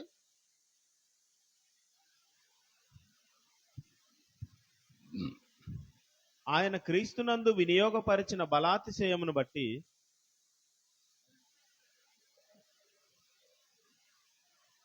చదవండి. పరిశుద్ధులలో ఆయన స్వాస్థ్యం యొక్క మహిమైశ్వర్యం ఎట్టిదో. చాలండి, ఇది అండర్లైన్ చేయండి. నంబర్ 2 అని రాయండి. పరిశుద్ధులలో ఆయన స్వాస్థ్యం యొక్క మహిమైశ్వర్యము. అందరూ అనండి. పరిశుద్ధులలో ఆయన స్వాస్థ్యం యొక్క మహిమైశ్వర్యము. పరిశుద్ధులలో ఆయన స్వాస్థ్యం యొక్క మహిమైశ్వర్యము. ఇప్పుడు ఎవరైతే మారు మనసు పొంది మనోనేత్రములు వెలిగించబడ్డారో వారికి వారి జీవిత విధానము ఏం చేయాలి ఏం చేయకూడదో తెలుస్తుంది. రెండవది స్వాస్థ్యము అనగా మనకు తండ్రి అనుగ్రహించినటువంటి పరలోక రాజ్యము యొక్క వైభవం ఏమిటో తెలుస్తుంది. ఎందుకు అర్థమైంది? మనకందరికి ఏముంది చెప్పరు? పరలోక రాజ్యం ఉంది. స్వాస్థ్యం అంటే అర్థం ఏంటనుకుంటున్నారు? పరలోక రాజ్యము మనకి ఇచ్చిన గిఫ్ట్ ఏంటది? స్వాస్థ్యము. మీకు ప్రకటన గ్రంథము 21వ అధ్యాయం అంతా చదవండి, అది మన గిఫ్ట్.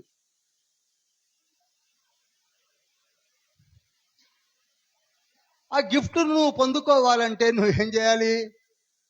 మారు మనసు పొందాల్సిందే, మనోనేత్రాలు వెలిగించబడాల్సిందే, నిన్ను గురించి నువ్వు తెలుసుకోవాల్సిందే.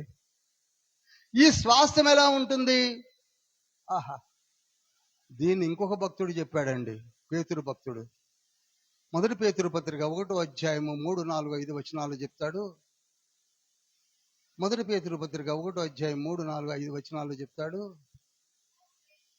మన ప్రభువగు యేసుక్రీస్తు తండ్రి అయిన దేవుడు స్తుతింపబడును గాక. మృతులలో నుండి యేసుక్రీస్తు తిరిగి లేచుట వలన జీవముతో కూడిన నిరీక్షణ మనకు కలుగునట్లు, అనగా అక్షయమైనదియు, చూడండి, అక్షయమైనదియు నిర్మలమైనదియు వాడబారదియు అయిన ఆ స్వాస్థ్యము. ఇప్పుడు చెప్పండి, స్వాస్థ్యం ఎలా ఉంటుందట? అక్షయమైనది, నిర్మలమైనది, వాడబారనిది. ఈ మూడిటి చదువుకుంటా మనం ముందుకెళ్ళిపోతాం. ఇది ఇంతకీ ఏం లేదు అందులో. అక్షయం అనగా ఎప్పుడు క్షయము కానిది, అంటే ఎప్పుడు పాడవంది, నో ఫేడ్ ఎట్ ఆల్. నిర్మలమైన ఎప్పుడు పీస్ఫుల్ గా ఉంటుంది. ఇక్కడలాగా గొడవలు, కొట్లాటలు, గురువులు ఏముండవు. నిర్మలమైన వాడబారని పరలోక రాజ్యమును తండ్రి మన కొరకు ఉంచాడు. అది దాని యొక్క మహిమైశ్వర్యం ఎలా ఉంటుందో నువ్వు తెలుసుకోవాలంటే పౌలు గారిలాగా నువ్వు కూడా దాన్ని చూసి రావాలి. నువ్వు కూడా పోయి చూసి రావాలంటే నీ మనోనేత్రాలు వెలిగించబడాలి. అప్పుడు 2 కొరింథీ పత్రిక 4:17 స్టేట్మెంట్, మేము అదృశ్యమైన వాటిని చూడడానికే ప్రయత్నం చేస్తున్నాం, దృశ్యమైన వాటిని చూడడం మానేశామన్నాడు.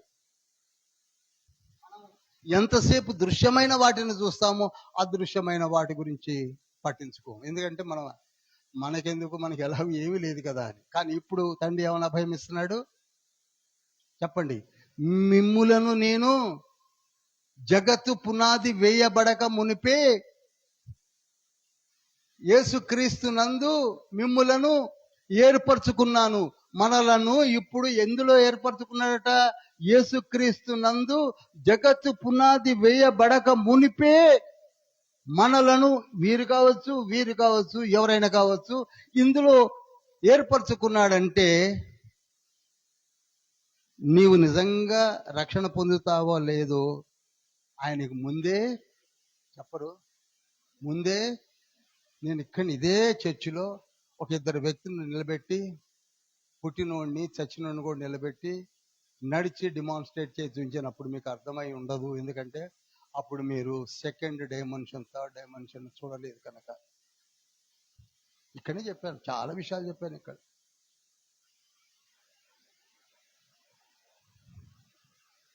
ఇక 3వది ముగించేస్తున్నాను. కంటిన్యూ చేయండి పాస్టర్ గారు. ఆయన క్రీస్తునందు వినియోగపరిచిన బలాతిశయమును బట్టి విశ్వసించు మనయందు ఆయన చూపుచున్న తన శక్తి యొక్క అపరిమితమైన మహాత్మ్యం ఎట్టిదో. ఇది అండర్లైన్ చేయండి. తన శక్తి యొక్క అపరిమితమైన, అందరూ అనాలండి, తన శక్తి యొక్క అపరిమితమైన మహత్యము. తండ్రికి అపరిమితమైన మహత్యము కలిగినటువంటి శక్తి కలిగి ఉన్నాడు. అపరిమితమైన, there is no limit, limitless. అందుకే తండ్రిని ఏమంటున్నాం? Omnipotent God, omniscient God, omnipresence God. ఇవన్నీ కూడా అపరిమితమైన శక్తి ఏమిటో మనకు తెలుసా? ఇంతవరకు తెలిస్తే ఎప్పుడో పరిగెత్తిపోయి సిలువ దగ్గర కూర్చునే వాళ్ళం. నేను మారు మనసు పొందితే నాకేమొస్తుంది పిచ్చోడా. అసలు మన తండ్రి ఎవరు అనుకుంటున్నావు నువ్వు? ఎవరు అనుకుంటున్నావు? Potent God. ఆదికాండం 15:1-2 ఉంటుంది. ఎల్ షద్దాయ్. ద్వితీయోపదేశకాండం 6:4 ద్వితీయము లేనివాడు, సర్వశక్తి గల దేవుడు. సర్వశక్తి గల దేవుడు నీకున్నాడు. త్రికాల జ్ఞాని నీకున్నాడు. జ్ఞానులకు జ్ఞాని, త్రికాల జ్ఞాని.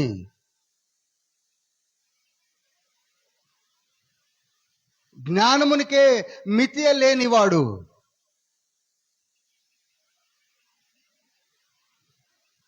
జలములను తన పుడిసిటిలో కొలిసినవాడు. జాలతో ఆకాశములను కొలిచినవాడు. పర్వతములను త్రాసులో తూచినవాడు. బుక్ ఆఫ్ ఐజయా చాప్టర్ 40:12 ఉంటుంది. అటువంటి మితి లేని శక్తి కలిగిన తండ్రి నీకున్నాడు. అది నీకు తెలవాలంటే నీ మనోనేత్రాలు వెలిగించబడాలి. ఓమ్ని ప్రెజెంట్ అంటే ఏమిటో నీకు తెలియాలంటే నీ మనోనేత్రాలు వెలిగించబడాలి. ఒకేసారి అందరికీ కనపడగలడు. ముగ్గురు ఏదో బైబిల్ పెట్టుకొని 3 లేఖనాలు గబ రాసుకొని ఇదే జ్ఞానం అని కూర్చుంటున్నాం మనం. 66 పుస్తకాన్ని చిలకరించి పట్టుకొని అందరికీ చెప్పగలిగిన పౌలు వంటి జ్ఞానము నాకెక్కడ దొరికిందన్నగా అని పౌలు అంటున్నాడు. ఎక్కడ దొరికిందన్నగా? క్రీస్తులో నాకు దొరికింది అన్నాడు. హల్లెలూయా. 1 కొరింథీ పత్రిక 1:24 అంటాడు. కొలస్సీ పత్రిక 2:3 అంటాడు.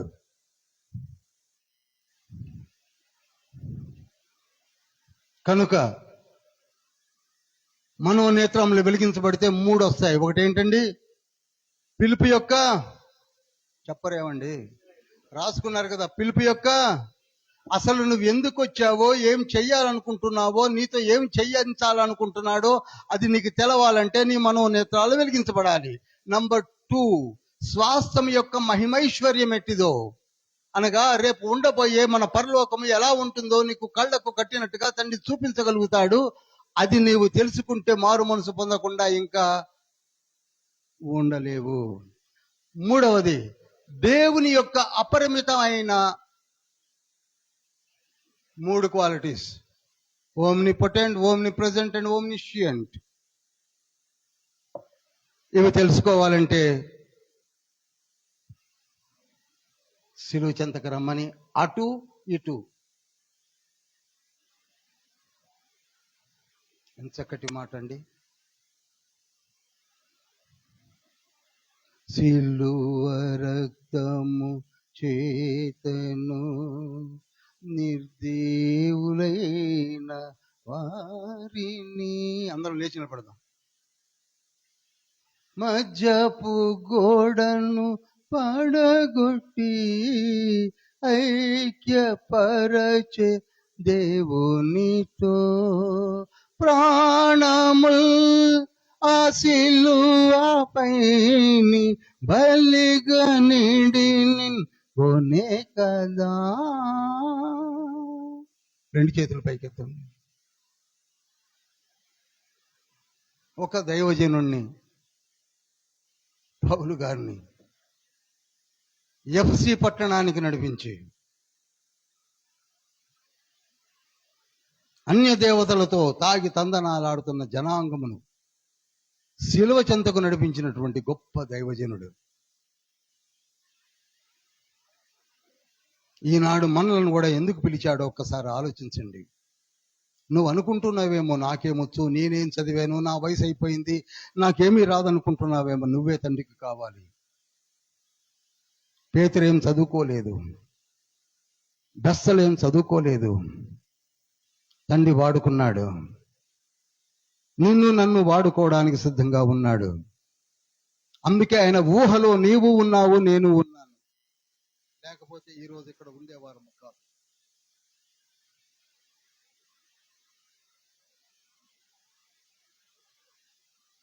రెండు చేతులు పైకెత్తిన నీవు ఆలోచించుకో. ఇంకా మారు మనసు పొందని వాళ్ళు ఉన్నారు. Just passing their time. ఎంతకాలం చేస్తావు? ఆయన ఊహలో ఉండి జగత్తు పునాది వేయబడక మునిపే నిన్ను తన ఊహలో యేసుక్రీస్తు ప్రభువు నందు రక్షించుకోవాలన్న ప్రణాళిక ద్వారా వచ్చిన మనము ఆయన దగ్గరగా రాకుండా దూరంగా ఎంతకాలం ఉందాము? ఎంతకాలం?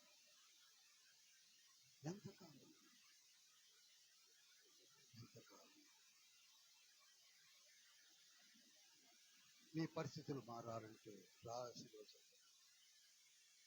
నీ జీవితం మారాలంటే రా శిలువ చెంతకు. నీ అనారోగ్యం పోవాలంటే రా శిలువ చెంతకు. పూర్తిగా మూసుకుపోయిన నన్నే తండ్రి వాడుకుంటున్నాడు. మంచి ఆరోగ్యంతో ఉన్న మిమ్మల్ని ఇంకా ఎంత గొప్పగా వాడుకుంటాడో ఆలోచించండి. ఆలోచించండి. లేండి, పౌలులాగా పరిచర్య ఆరంభించండి. కమాన్, గెటప్. ఒక నిర్ణయాన్ని తీసుకోండి. నేను కూడా సేవ చేస్తాను యేసయ్య, నన్ను వాడుకో యేసయ్య. నేను ఏమి చేయగలను అనుకుంటున్నావేమో. నిన్నే వాడుకోవాలని చూస్తున్నాడు. ఎక్కడికంటే ఎక్కడికి పంపిస్తాడు. ఆత్మ ఫలము, ఆత్మ వరములను ఇస్తాడు. దివ్య జ్ఞానమును, ఓమ్నిషియంట్ గాడ్, అన్నిటినీ నీకు ఇస్తాడు. ఒక్కసారి నీ కుటుంబాన్ని, నీ స్థితిగతులను జ్ఞాపకం చేసుకో. ప్రార్థన చేయి, ప్రార్థన చేయి. ఆయన ఊహలో ఉన్న నీవు నన్ను నీ బిడ్డగా స్వీకరించి నీ శిలువ రక్తం చేత కడిగి యేసయ్యా నన్ను వాడుకో, నా మనోనేత్రములు వెలిగించు. నా పరిచర్య భారమును ప్రభువా మీ పాదము చెంత ఉంచాను. You are my God and my Lord.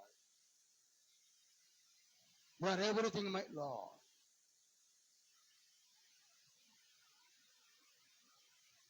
ఈ మాటలు నువ్వు పలికినట్లయితే ధన్యుడు, ధన్యురాలు.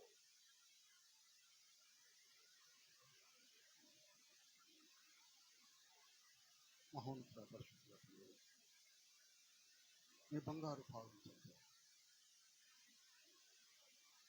జనమంద కావచ్చు.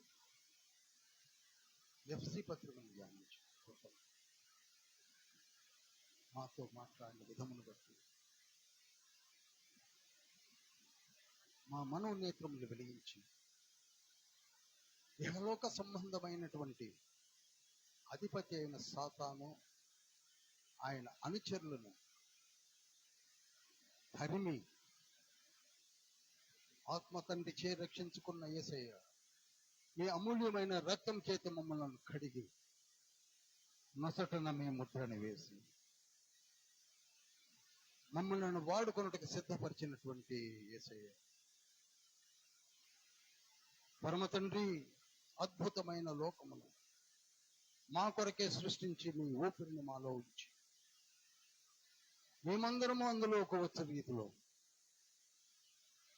మాలో నుండి మీరు పిలిచిన పిలుపందుకొని వచ్చిన మేము మీ కార్యమును జరిగించి మీరిచ్చిన బహుమానములను స్వీకరించి సంచకరువుగా మాలో ఉంచిన ఆత్మ తండ్రిని బట్టి మమ్మలను వాడుకోండి పరమ తండ్రి. యేసయ్యా మమ్మలను వాడుకోండి. ఆత్మదేవ యుగాంతము వరకు మమ్మల్ని నడిపించే గొప్ప దేవ, మీలో మేము ముద్రించబడి ఉన్నాము అని చదివిన లేఖనములను బట్టి మీ పాదము చెంత ఉన్నాము, మీలో ఉన్నాము. తండ్రి యొక్క ఈ కుమారుని యొక్క ఈ పరిశుద్ధాత్మ యొక్క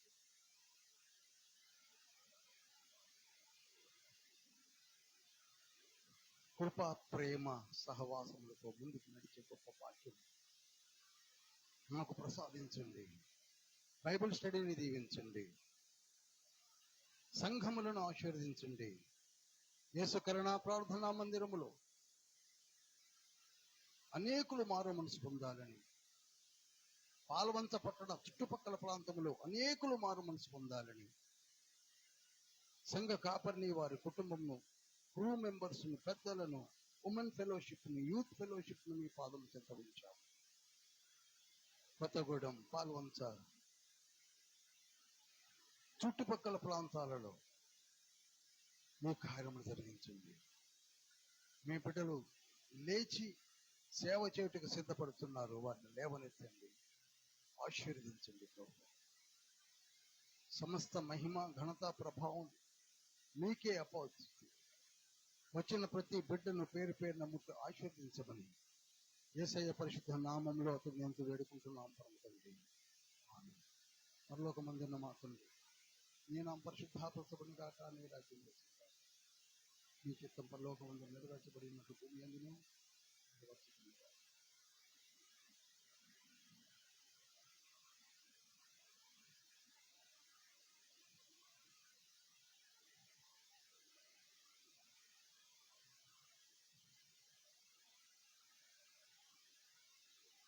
యేసుక్రీస్తు ప్రభు వారి యొక్క కృప, తండ్రి అయిన దేవుని ప్రేమ, పరిశుద్ధాత్మ యొక్క సహవాసం మనకును సార్వత్రిక సంఘములకు తోడై నీడై ప్రపంచములకు ఉండునుగాక. ఆమేన్.